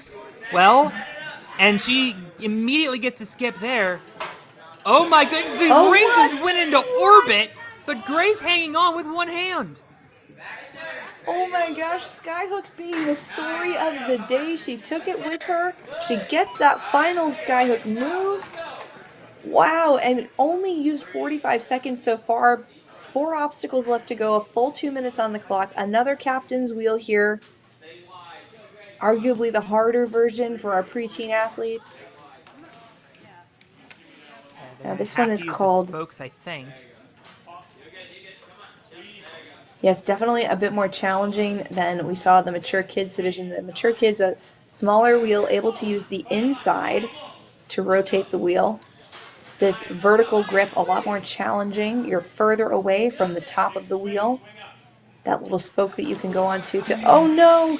Yeah, you really need to get a big pop as you're moving along, because letting go with that lead hand will cause it to rotate back a little bit, so you need to act very quickly. Which Grace had the right idea, but Maya just pumped out a little bit. Unfortunately for her, the clock is back up and running. And you mentioned this earlier, the reset times have been really, really fast here at Austin Ninjas. And Grace was no slouch through the first part of this course. She moved very efficiently. Oh, so, a little hop there. That was interesting. Wow. I'm hoping she matches that hand. There we Okay, good power right there. She figured it out. She's used one retry. We still have a minute on the clock for the next 3, but oh, by the way, there's a UFO there, and that's still part of the obstacle. So we're not going to see any skips there, I don't think, although having now willed that into the universe, my goodness, that is a difficult obstacle. However, Grace Schneider with an impressive run, just sending that ring into orbit. Just look at that move. Grace Schneider has secured her spot at the Premier Series Finals. We will see if any of these 3 athletes are able to beat the upside-down ring toss and move into first place.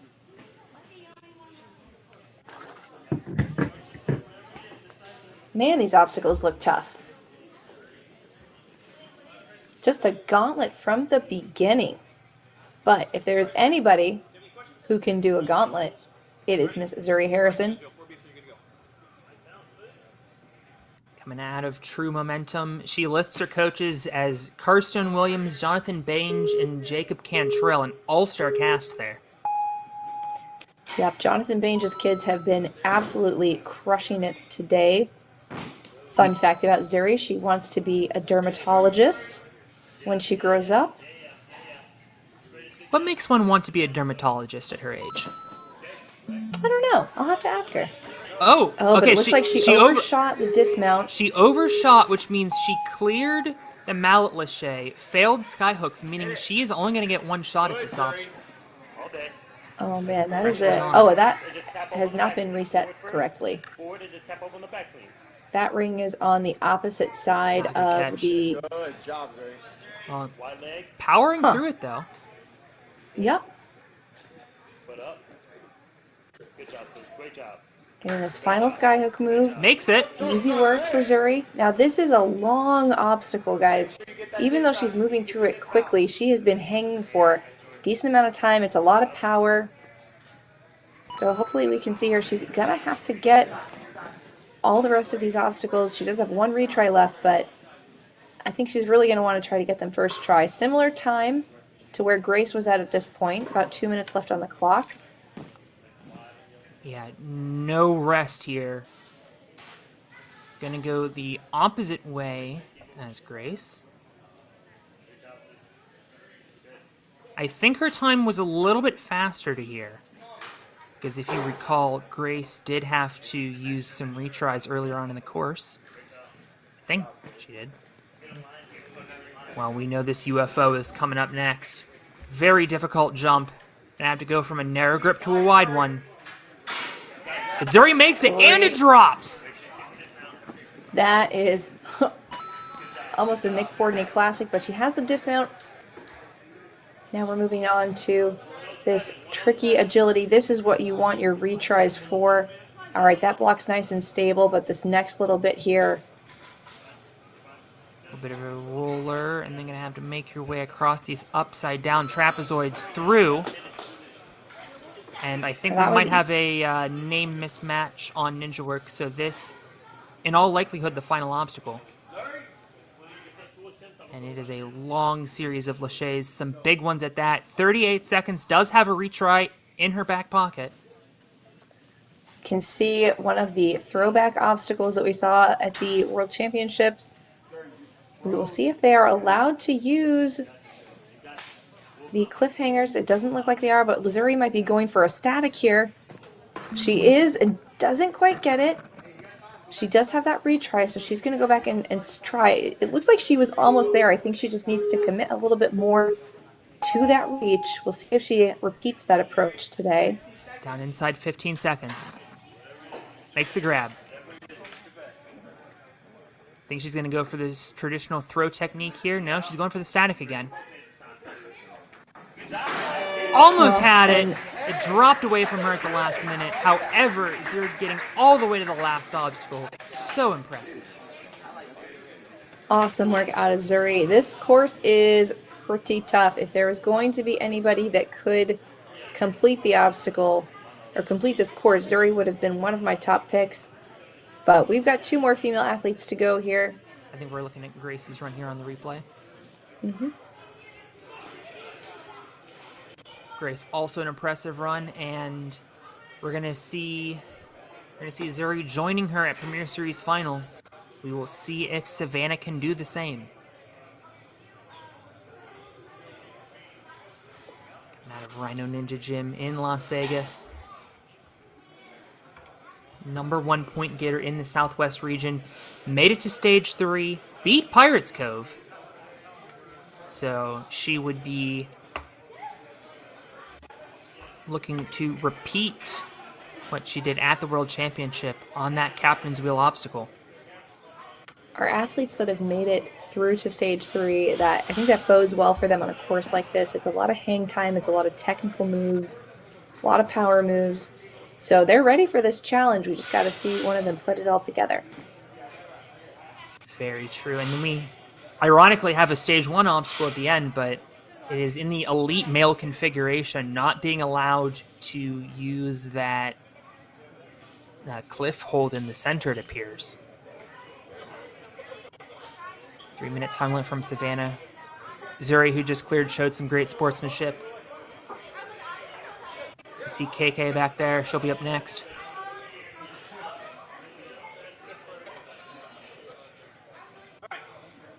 Nobody wants to get iced before running a Nick Fordney course. Certainly true. This would be about as bad of a time as possible to get iced, but Savannah taking it in stride, and she is about to get started. She's remained calm through this whole thing, which I like. Here she goes. All right. Taking those strides to the first obstacle, the shrinking steps. Almost lost her balance there on push. box push, but able to get through and right into the mallet lache. Probably going for that same skip that we saw Zuri do. Yep, She does. She can stick the landing. Just gets nice it. job. So she is the first today to stick that landing. We saw Zuri overshoot it, costing her an attempt on skyhooks. And Savannah gets that first ring. All right, here is the defining move here. Nice. And now she's And going now to we've have to gotta- make this jump. She got it! This is, I'm just sitting here shaking my head. These are not easy moves. And these ladies are just crushing it. They're just making it look so simple. To do those offset moves like that. What an incredible showing here today. Well, Savannah has secured her spot on the podium. I think the fastest to this point. And she will have to get to the final obstacle to get first place, and she'll have to get there faster than Zuri. Now, Zuri did have a little bit of a mishap. She overshot the dismount, so I had to pause a second before moving into skyhooks. Oh, here comes this UFO. So tricky. Okay, I was wrong about it dropping. She catches it easily. Now onto the balance, little. taking it right in stride. Deep breath before hopping over. Oh, she got I it! like this. I like the aggression that she just did there. Well, Savannah heading onto this final obstacle, the name of which shall remain a mystery. Up onto the throwback. She might be doing the throw approach. She is. Lining it up. Oh, and as a struggle always with the throwback, that power that you need at the end of this course. I just don't know if we're going to see it happen. Yeah, change And your she was mind. close on that static. She was close with that static method. The thing about It that really is. thing about that static method, though, it swings you back, and that's going to eat a lot of your momentum. However, that throw, especially in the 11-12 age group, is so incredibly difficult. All right, here it is. Let's see if we can get through the front. Grab it. Not able Oh. to grit it. However, And it looks like they're just missing with their hands. It's all you hate to see it because they're so close. Hopefully, Carrington, who is our next runner, can learn from what she's seeing these athletes do, and we'll be able to figure it out, or maybe have enough left in the tank to go for the big power move. Yeah, Savannah, lightning fast through this course, clinched at least a top 2. Although, with Carrington Andrews behind her, probably the one preteen in the world you don't want running behind you. Absolutely not. World champion. 2-time world champion. 2-time world champion, and just absolutely so worth her salt on all of these technical obstacles. If you go follow her on Instagram, which you definitely should, you'll just see some mind-blowing moves for a preteen to be doing. For a human to be doing. Right. Let's be honest here. You and I, oh my goodness, taking out the entire platform. It has been a long time since I've seen something like that happen. Now they've got to reset the platform. She's burned an attempt on skyhooks. And she's going to have to beat this obstacle, or else we could potentially see one of the biggest upsets we've seen in the Premier Series. She's hitting that post on her way back. Making the jump, though. Yeah, I don't expect this obstacle to be too tough for Carrington to get through. Again, she's capable of some really technical moves. A little bit twisted right now, so she's going to need to regain that control, and it looks like she's struggling here. This is worrisome. Remember, she used up her retry on this obstacle by overshooting the platform.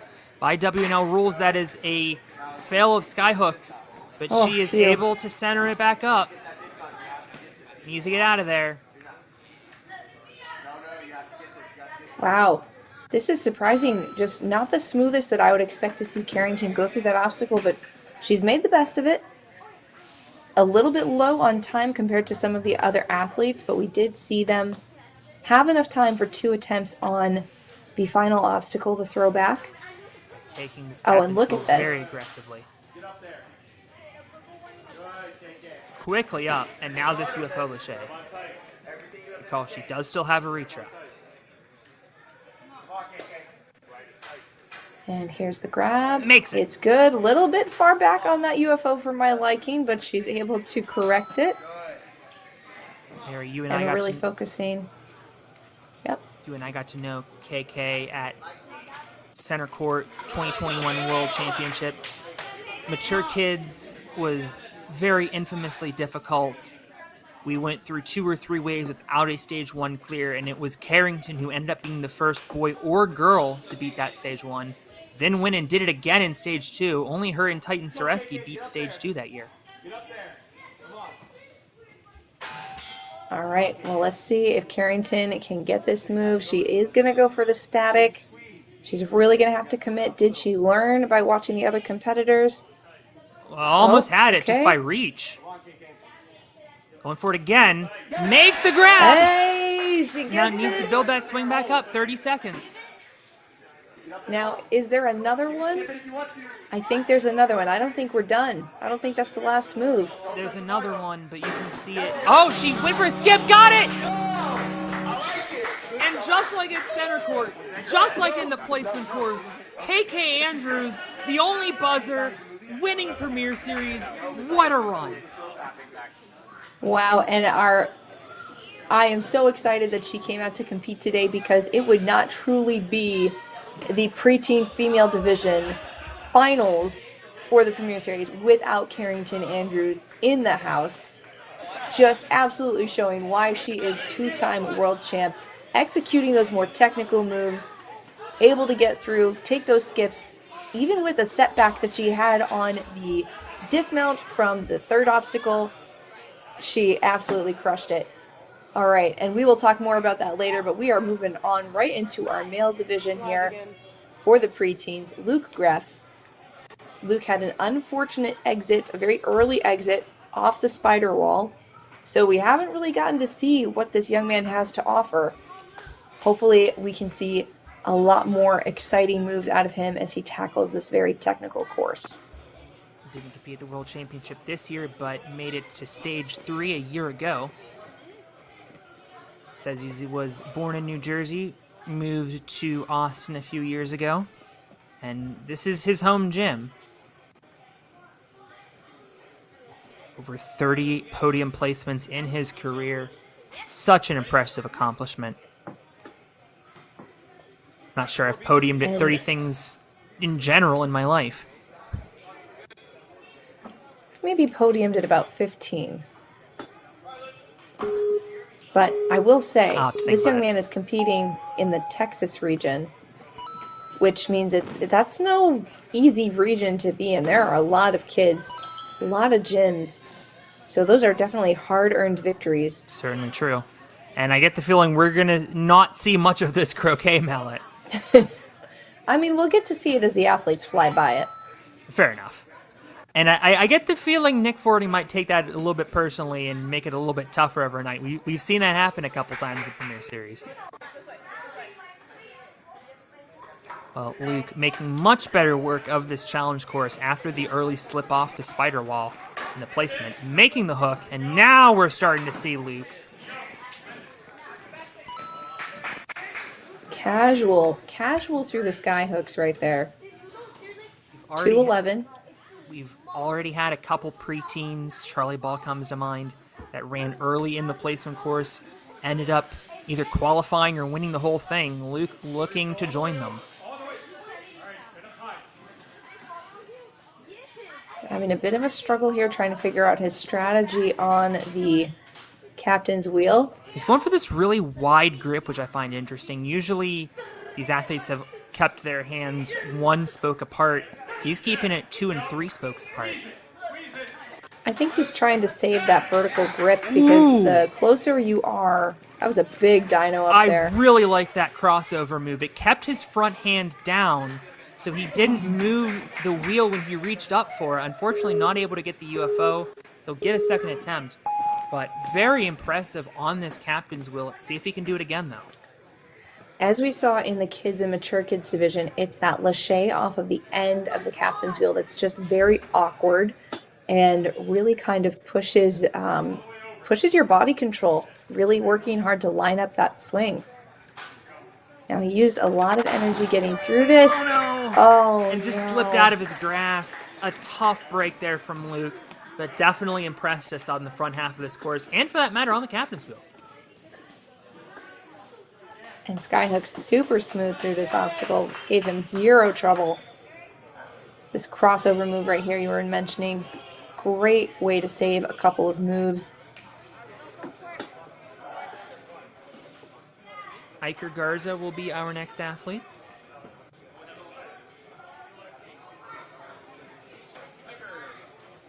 Any questions? Understand the rules? Coming out of Axios. Couple Axios athletes in this heat. Says he also is a soccer player, part of the FC Dallas Academy. And also an American football player and a basketball player and a skier. So, like so many of our athletes, a multi-sport athlete, but 5 of them in Iker's arsenal. And I'm wondering which sports are going to be the most beneficial for him here. You think of skiing, that's pretty speedy. Pretty balanced, you have to react intensive pretty as well. quickly. Absolutely. You have to react quickly to what's going on in front of you, depending on how fast you're moving. Soccer, good footwork, good precision required in basketball. Came up a little bit short there on the Mount Lachey. Going to have to do it a second time. Let's see if he sticks to the skip or if he tries to grab the mallet this time. Well, hopefully some of that power that he has to have to play football, he's going to show us it on display here. He was just a little bit short on that dismount. I'd like to see him go for one more swing, but it doesn't look like he's... Oh! Did he get it? No, I don't think he did. I can't be no. sure. I'm not sure if he might have hurt his ankle or if he's just disappointed, but a tough break there for Iker. He really was trying to give himself as much momentum as possible. It looks like he might have come into that box at an awkward angle, but he's pulling that ankle. At least he's up, walking it he's off. walking. There it is. Alrighty. Good job, Iker. Give Iker a round of applause at home. Walking it off. Matthew Schrader, coming all the way from Arizona, will be our next athlete.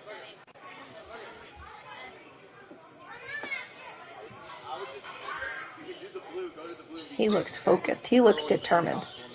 Certainly does. Well, we have 4 athletes across the male and female divisions that have been number 1 in their region's point standings. Matthew's one of them, number 1 in the Rocky Mountain. Now, being number 1 in the point standing, that not only means that you have done well at your competitions, it also means you've probably been to a fair amount of competitions, which means that comp experience is definitely going to make you feel a little bit more confident out here. The more times you go through a course, the more times you learn to trust yourself, which ultimately makes you more successful. It also makes like the bigger comps, like the World Championship as well as Premier Series, feel, you know, in your mind you can treat it like just another competition. You don't really get the nerves. You don't really feel any different with the lights on you. Now he tries to go for the mallet and tries to front grab it. We've noted that's kind of a sloper, so you're really going to have to get a little bit more momentum and either really hug it or grab the back end of that mallet. Yeah, and he just needs a little more power. I think that this throw here is a little deceptive, whether you're going to the mallet or the dismount. Oh, he had the right idea the second time, and unfortunately, if he would have done that the first time, I think he would have got it on the second attempt.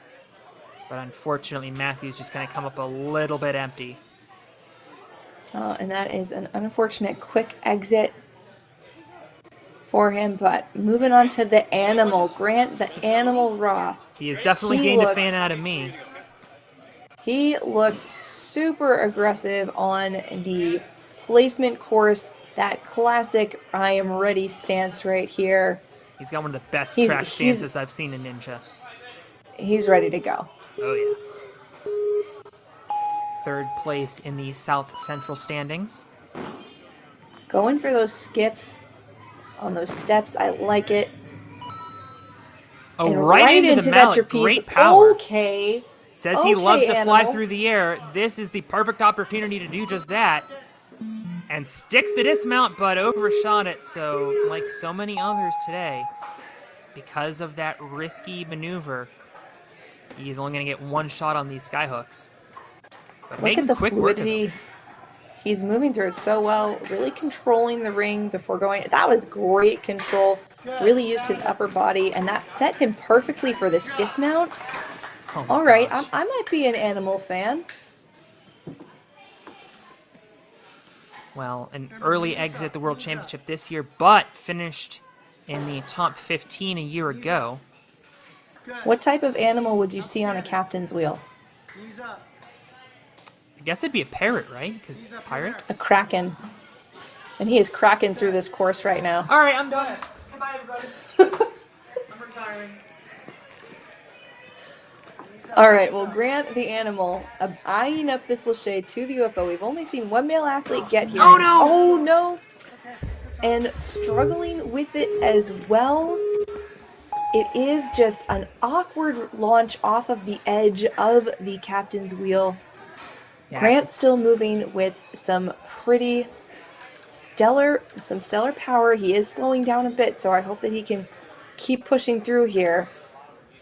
Yeah, after you've already hung on for several really grip-intensive obstacles, trying to get from that narrow grip to the wide grip of a UFO, plus you have to catch it at the right location so it doesn't tip forward or backward.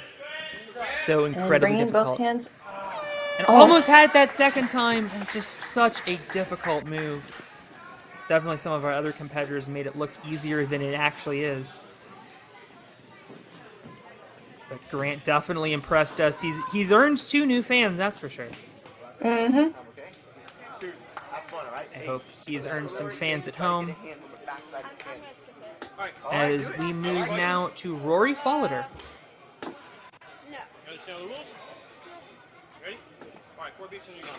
Rory trying to get a 10-foot lache in his arsenal, which, I mean, for an 11-year-old, I feel a little bit personally attacked as somebody who has only an 8-foot lache. But I mean, these kids, I have been very open about them being much better than I am. Well, they are in the Premier Series, so you can expect some insane stats from all of them. Oh, for sure. 3-time world championship competitor. 4th place in the South Central standings as well. He goes right up to the lache, to the mallet, excuse me. Great upward swing ability, and because he went for that mallet, he didn't overshoot like we've seen a number of athletes do already, and I'm wondering if we're kind of developing an anti-beta. You know, I think if the athletes are feeling confident about the rest of the course, they may go for the skip. It is faster. It is less energy that you're going to expend because you just have to launch, and you need about the same amount of power to get to the mallet as you do the dismount. So it's really just, are you confident in your dismount ability? And Rory showing some great confidence in his skyhook ability here. Again, these kids making these offset skyhook moves look easy. Ring Tech has become such a... Oh, he just got it! Just got it. Those heels. And Ring Tech has become such an integral part of this sport at so many levels. I saw some of the skyhook moves that the younger divisions were doing. I'm like, really? This seems pretty intense for these divisions, but they crushed it. It is ninja standard. Being able to throw skyhook moves is pretty much an expectation at this point. Well, vertical grip has been there for some time as we see Rory making his way through this captain's wheel.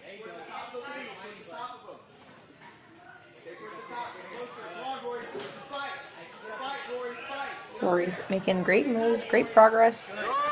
And I like that he grabbed that with 2 hands, that last spoke, meaning that once he reached up for that arm, just unfortunately not able to get off of it, that meant that the captain's wheel didn't spin back as you reach up for it. Yeah, but unfortunately just missed the throw to the UFO. That throw to the UFO is proving to be a little bit of a crux point here for our male athletes. Wasn't as much of an issue for the females, but it is a tough move coming off of the end of the captain's wheel. We mentioned earlier that when your hands are one in front of the other, it's a little bit harder to feel your swing balanced. Oh, no. Yeah, I think you could tell he was resting for quite some time there. I think he just might have ran out of gas, but an impressive run by Rory. He got to that obstacle very fast, and you never know, that could be good enough for top 4. Well, we have a lot of other athletes coming up that I think could clear it. We've got about 7 of them here. Caleb Coombs, we're getting up into our top times in our male athletes here. We had about 11 or 12 of them competing. So now we're breaking into that top tier of the top tier. Skipping one of the steps is Caleb. Coming from... Oh, no. Okay, then. Oh, Save my... it. Wow. Oh. Got a little bit too excited. Wasn't able to push over the box push. It looked like he just jumped up to it instead of pushing into it. And right back through, not letting that phase him. Coming almost from my neck of the woods, Central PA. I mean, I'm Western and PA. I like that he went to the mallet, because if he had wasted his retry on a missed dismount, I don't know if that was his plan all along, but I think it was a great choice. Still have a retry in the back pocket in case he misses anything.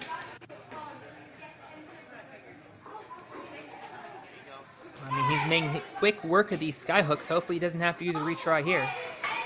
Makes the last jump and now the dismount. And he was very controlled getting to that skyhook. Almost so only one backswing required to get to line up his body for the dismount. I spy some slap chalk shorts. Always got to have short chalk. very critical part of a ninja's arsenal. As Caleb making good work out of the captain's wheel, and he got a little bit too ahead of himself there.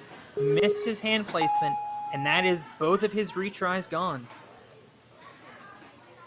And with the UFO grab coming up, I am a little bit nervous for him. I think he'll be more controlled through this part of the captain's wheel, but we've seen that UFO grab be incredibly challenging.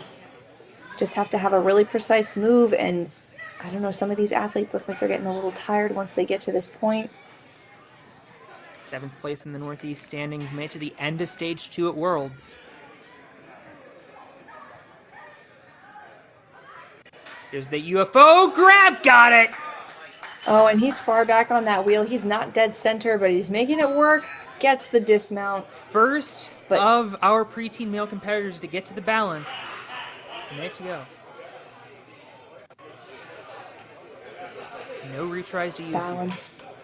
Here. Still taking it aggressively. Statistically very challenging getting through balance. I wonder if we'll see any kind of static approach here on these mega throwbacks, but Caleb does not have any retries, so he's going to have to fully commit whatever he decides to do here. Well, he's grabbing one hand on each side, so I wonder if he's thinking about the throw. He's going to throw, had the right idea, just didn't throw hard enough. That is so difficult for someone at his age, but still a fantastic effort, and one that puts him, for the time being, into first place. Potentially, that could be a top 4 run. Yeah, really, I had a couple early upsets, but was able to overcome them. And the mega throwback being at the end of this course that requires so much power it's just, again, why Nick Fordney is diabolical, because a throwback, you have to throw it harder than you think, and to have to do something harder than you think at the end of a course run when you already need to do something harder than you think, that's just, that is just a super tough thing for our athletes to encounter. But Gunnar McLarty, hopefully, going to be able to tackle that, taking a calm approach through the shrinking steps. Incidentally, Gunnar went out on throwback at the World Championship. A little bit of chance for some redemption here. And I love that we're starting to see more competitors go for that croquet mallet. We've seen it's possible to skip it, but the jump, once you have the right idea to grab the back end of that handle, not the most difficult move in the world, and you have the added benefit of not overshooting that platform. Yeah, and Gunnar is going to get all the way through sky hooks here if he can figure out where his swing is going. There we go. But he won't have to use any retries. Hopefully I'm not speaking too soon. He is getting a little hung up, trying to figure out what to do with those hands. Yeah, he's getting pretty crooked here. Here it is. There, he got it. And he's a little bit off center. Gonna want to start cranking to get to the dismount. We saw Zuri Harrison get herself in a similar predicament here. Or I'm sorry, Carrington Andrews got in a similar position, but she went on to clear the course, so don't count out Gunnar just yet. Indeed, he gets through those sky hooks, halfway done. I'm just realizing, by the way, we've now seen sky hooks every week so far in Premier Series. That is true. We actually indeed have. Ring tech's such a crucial part. Australia. I don't think we saw it in Australia. It was in the placement course for some of the older divisions.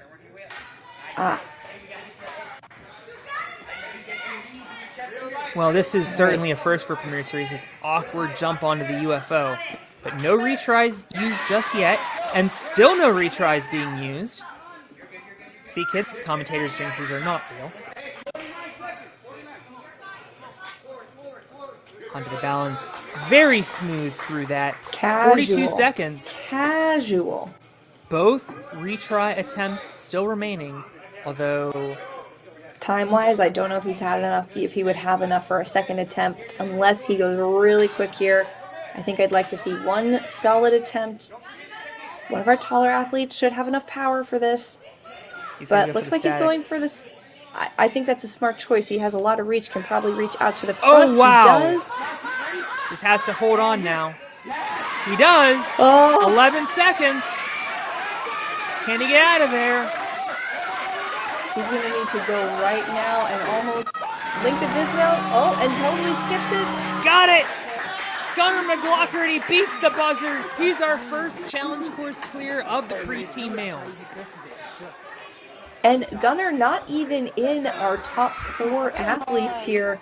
I believe he came in 5th in the placement course, but a strong performance. 6th place even. What do we have in store with the rest of our athletes here? And how much of this can be contributed to Gunnar's reach? Are our shorter athletes going to struggle to get all the way through? It's going to be exciting to see it play out. Love the excitement out of Gunnar. And all of a sudden, we were talking about, maybe we won't have 4 people past the captain's wheel. Now, all of a sudden, you might have to clear to get into that top 4. We'll see Yunishin Nagahisa now on the course.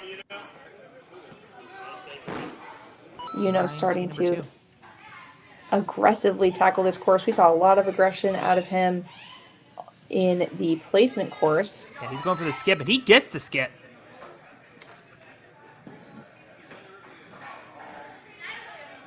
Skyhooks now. He is moving so quickly right now. And with Yeah, a lot of control. He's definitely shown, even though he doesn't have the wingspan of some of the other athletes, he has that kind of firecracker ability. Great explosiveness.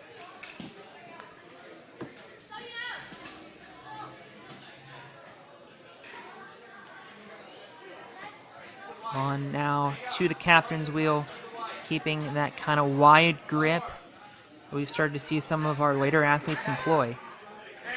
Pulling right up. This is definitely one of our faster times if he can get this UFO.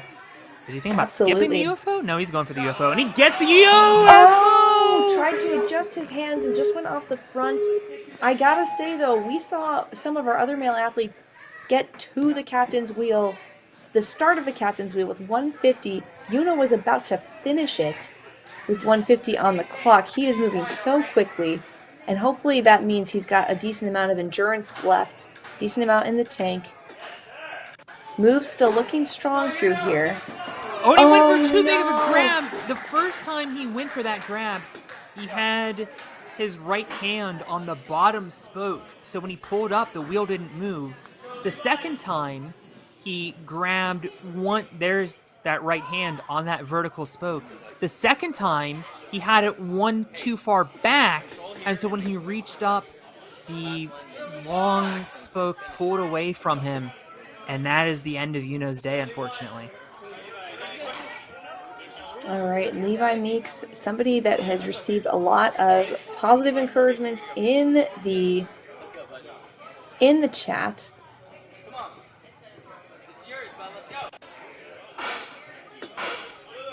Levi has twice been in second place at the World Championship. Gunning for a first place one of these days. In the last 4 World Championships, has been in the top 7. Also a highly rated parkour speed athlete. We can see that ability here. Oh, he goes for the mallet. Yeah, I was going to say, if you're a speed athlete, you might have the precision to skip to the dismount, but Levi still trusting in his upper body ability as well, which he does have in spades. Oh, and look at this. Look at this. Oh, so wow. Smooth through those sky hooks. 2 only backswings getting to the dismount. That is lightning right there. That has got to be the fastest time we've seen to this point. But still work to be done. Levi's going to need to get through the captain's wheel to put himself in a good position. Nice jump up but there. Ideally, going for I like that approach. Reach. Great reach. Saved him so much time. And he uses that last spoke with 2 hands to pull himself up. I think that's the right idea. just came up a little bit short, though, on the UFO, does get a retry. And even if he ends up using it, like we said, this is a lightning-fast time to this point. Now he is slightly behind where Yuno just was. Yuno, when he fell off the UFO, had about 1:50. So I think if Levi wants to give himself a chance at the top 4, he's really going to want to clear this and get to the final obstacle, if not clear. Should have enough time to do that. He is just really going to have to move. But I hope he doesn't move too quickly. He went a little early last time, didn't have quite enough energy.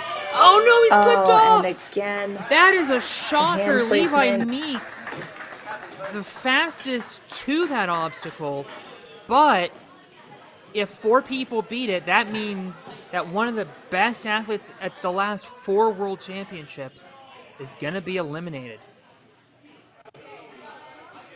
That's a stunner. That's just how tough these kids are. The best of the best. Very true. Wait for that And fist bump, bro. in fact, I am mistaken. Levi Meeks is currently in 5th place by 0.3 seconds. And that means Levi Meeks has in fact been eliminated. That is a shocker, man. So I just got you fist bumping yourself. Who is on the bubble right now? Right now it would be you now at 38.2. Gunnar McLaughlin has secured his spot, so a finish will automatically get you through. Caleb Coombs would be the next athlete in, as Wilder Marsh looking to get his place in the top 4 by hitting that buzzer.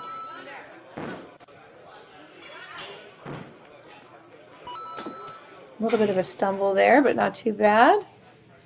He's an Looks like we Austin may Ninjas be athlete. going for a skip here.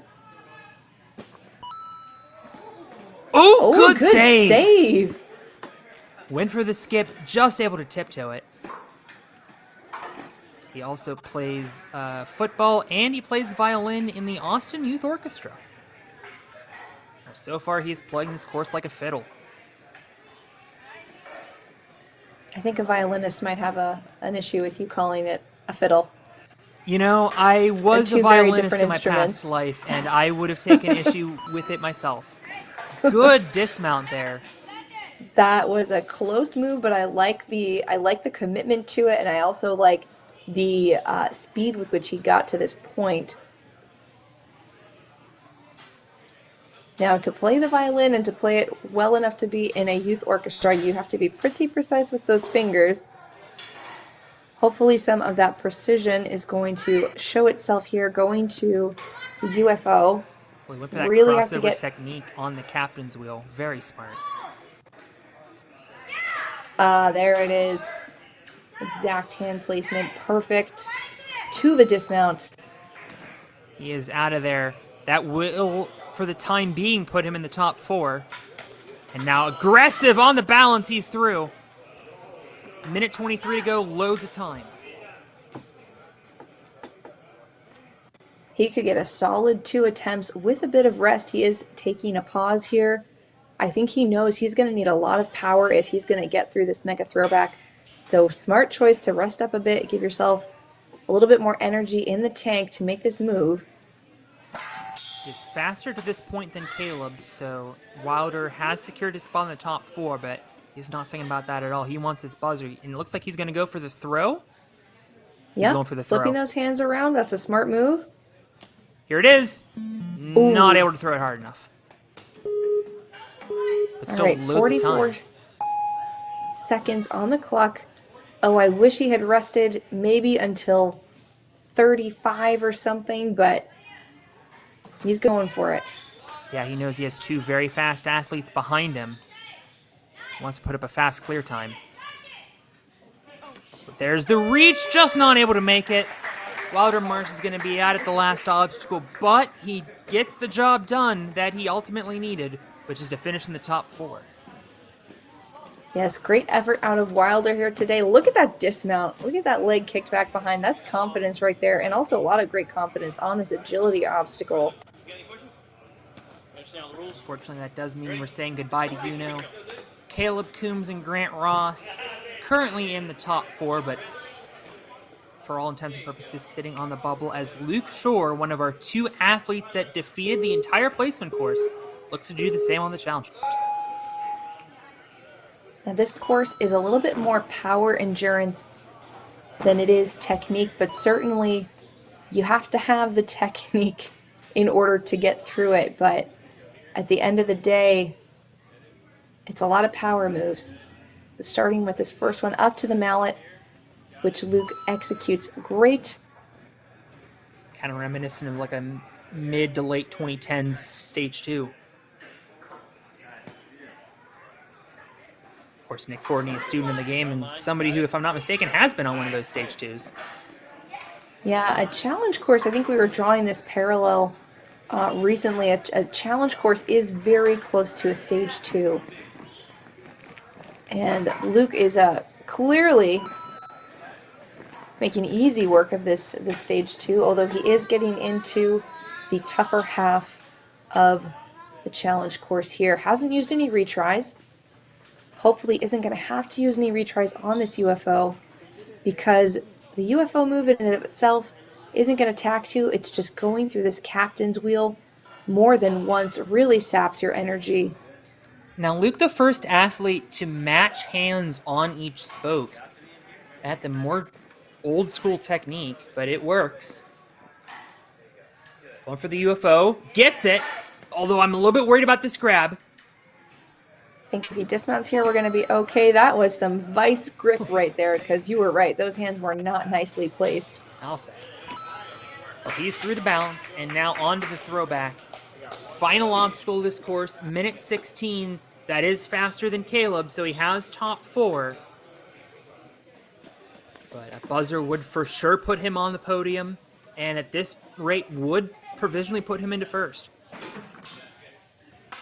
So is he going to go for the throw? Looks like he's going for the semi-static move here, going to the front. It works for him. This is going to be our third buzzer of the day. Big throw and stay low. Goes for the skip, gets the skip.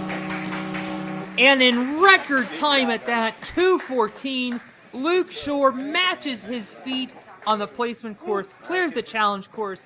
He's going to be on the podium. He's going to Ferox, and he's currently in first place.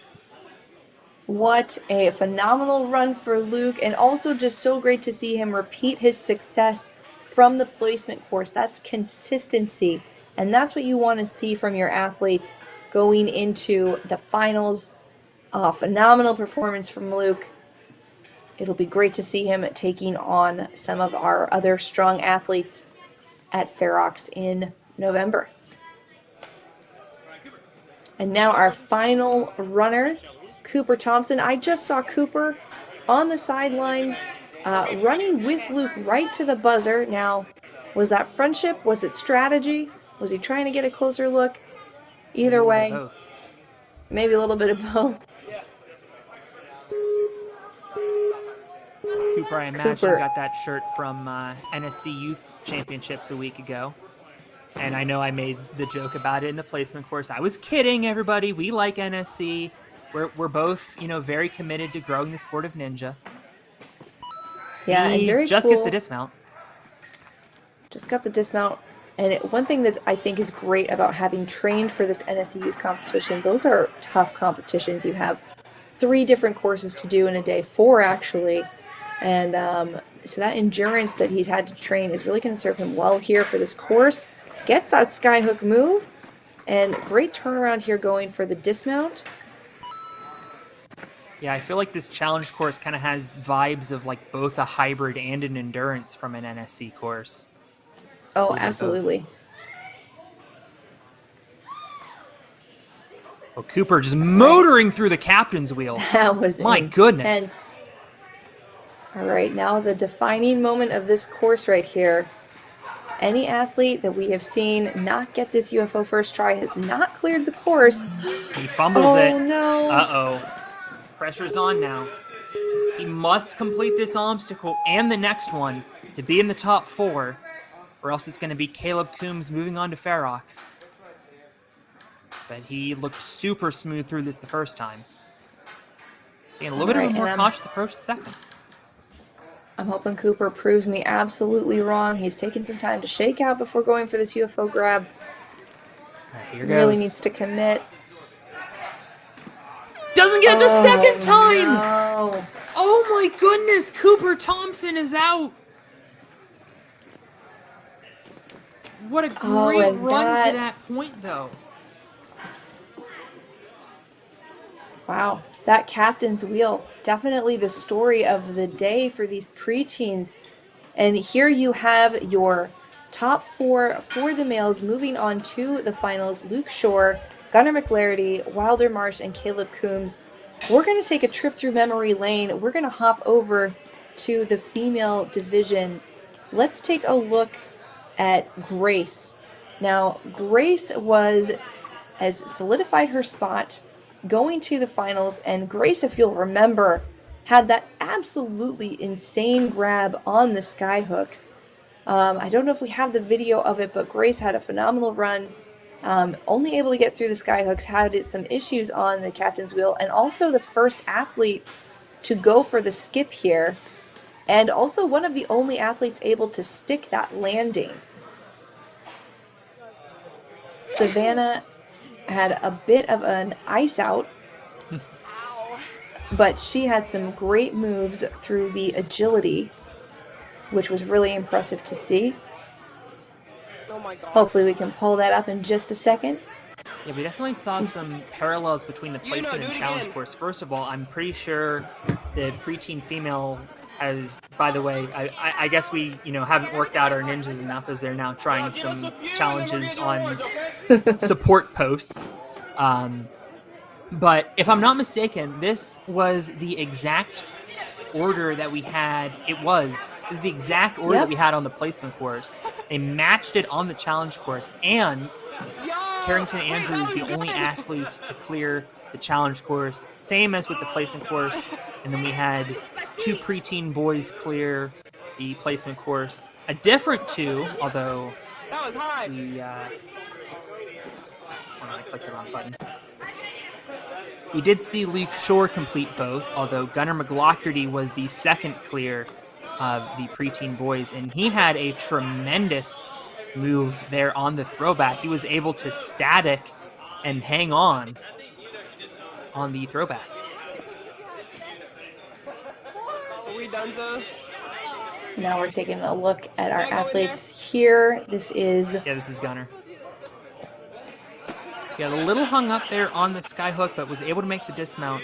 He cleared with only 3 seconds left without using a single retry. There's that move on the throwback. Get it, Luke. And if Nick Forney doesn't build a blocker overnight, I guarantee we're going to see people do that tomorrow. Absolutely. And it looks like one of our Axios athletes taking that top spot, which is phenomenal work, or taking one of the top spots. Great to see the Axios crew coming out in force here. I mean, this was just such a shocking competition with the immense difficulty of that captain's wheel into the UFO. Seeing both Levi Meeks and Cooper Thompson go down on that obstacle was a huge upset, which allowed for new names, Luke Shore, Gunnar McLaughlin, Wilder Marsh, Caleb Coombs, to sneak up there into that top 4. Tremendous stuff by those young men. Yeah, a real shakeup. Definitely not similar to the female side, which was an exact replica of their placement course. The placement course standings really got shooken up, with the exception of Luke Shore.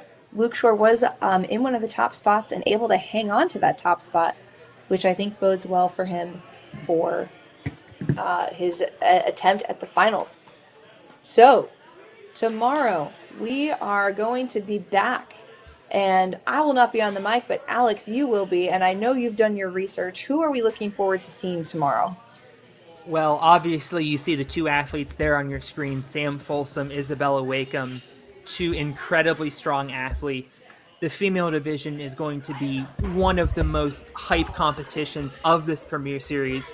We have 2-time world champion Isabella Wakeham, our defending champion Addie Herman, and Madeline Medeiros, who has a world championship in the teen division, plus already with a Premier Series win. Of course, you see there Addie Herman, our DGS-sponsored athlete.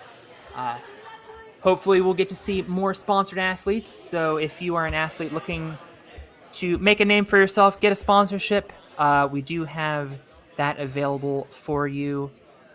Just reach out to us and we can help you get that set up. Over on the men's side, we're going to see a couple of throwback names. I believe we saw a large picture of Trevor West, who used to be a coach here at Austin Ninjas. He's going to be back here as a competitor in the elite male side of things. We've said a lot about Jonathan Bange. He's coming in as a competitor. And Leo Riveron, who was unable to qualify at Motive, is coming back for seconds at Austin Ninjas. We'll also see a fan favorite from a few years ago, the Genie Ninja, Thomas Stillings. So that is going to be a very exciting. He was added. The Genie he was is added back? late last night. The Genie is back. Ladies and gentlemen, that's going to be an exciting turnaround. I do want to jump back to the elite females one more time because there is a name here that we have not said, and it is Jaleesa Himka. And for those of you that follow the elite female division, you know that Jaleesa Himka is right up there with Isabella, with Addie, with Madeline. So in case you already weren't excited enough with the first three names that we mentioned, Jaleesa's coming to play as well. Right. And so she has, it's going to be... I mean, she has one of the most impressive resumes of any ninja in our sport. Hasn't quite made it to the top of the WNL mountain, but has that opportunity tomorrow. That's going to be so exciting. That's coming up 6:15 p.m. Central Time, 7:15 p.m. Eastern Time. We're trying to keep those times consistent for everybody so that you know right when to tune in on Sunday. It's going to be a lot of fun. And that's to say nothing of the amateurs and teens. The amateur division, we have, I think that's 27 names in that division.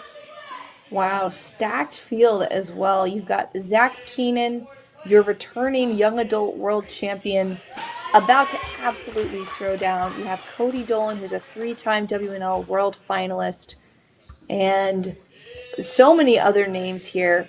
Suzanne Himka. I'm curious if that is Jaleesa's mom. It is. It is.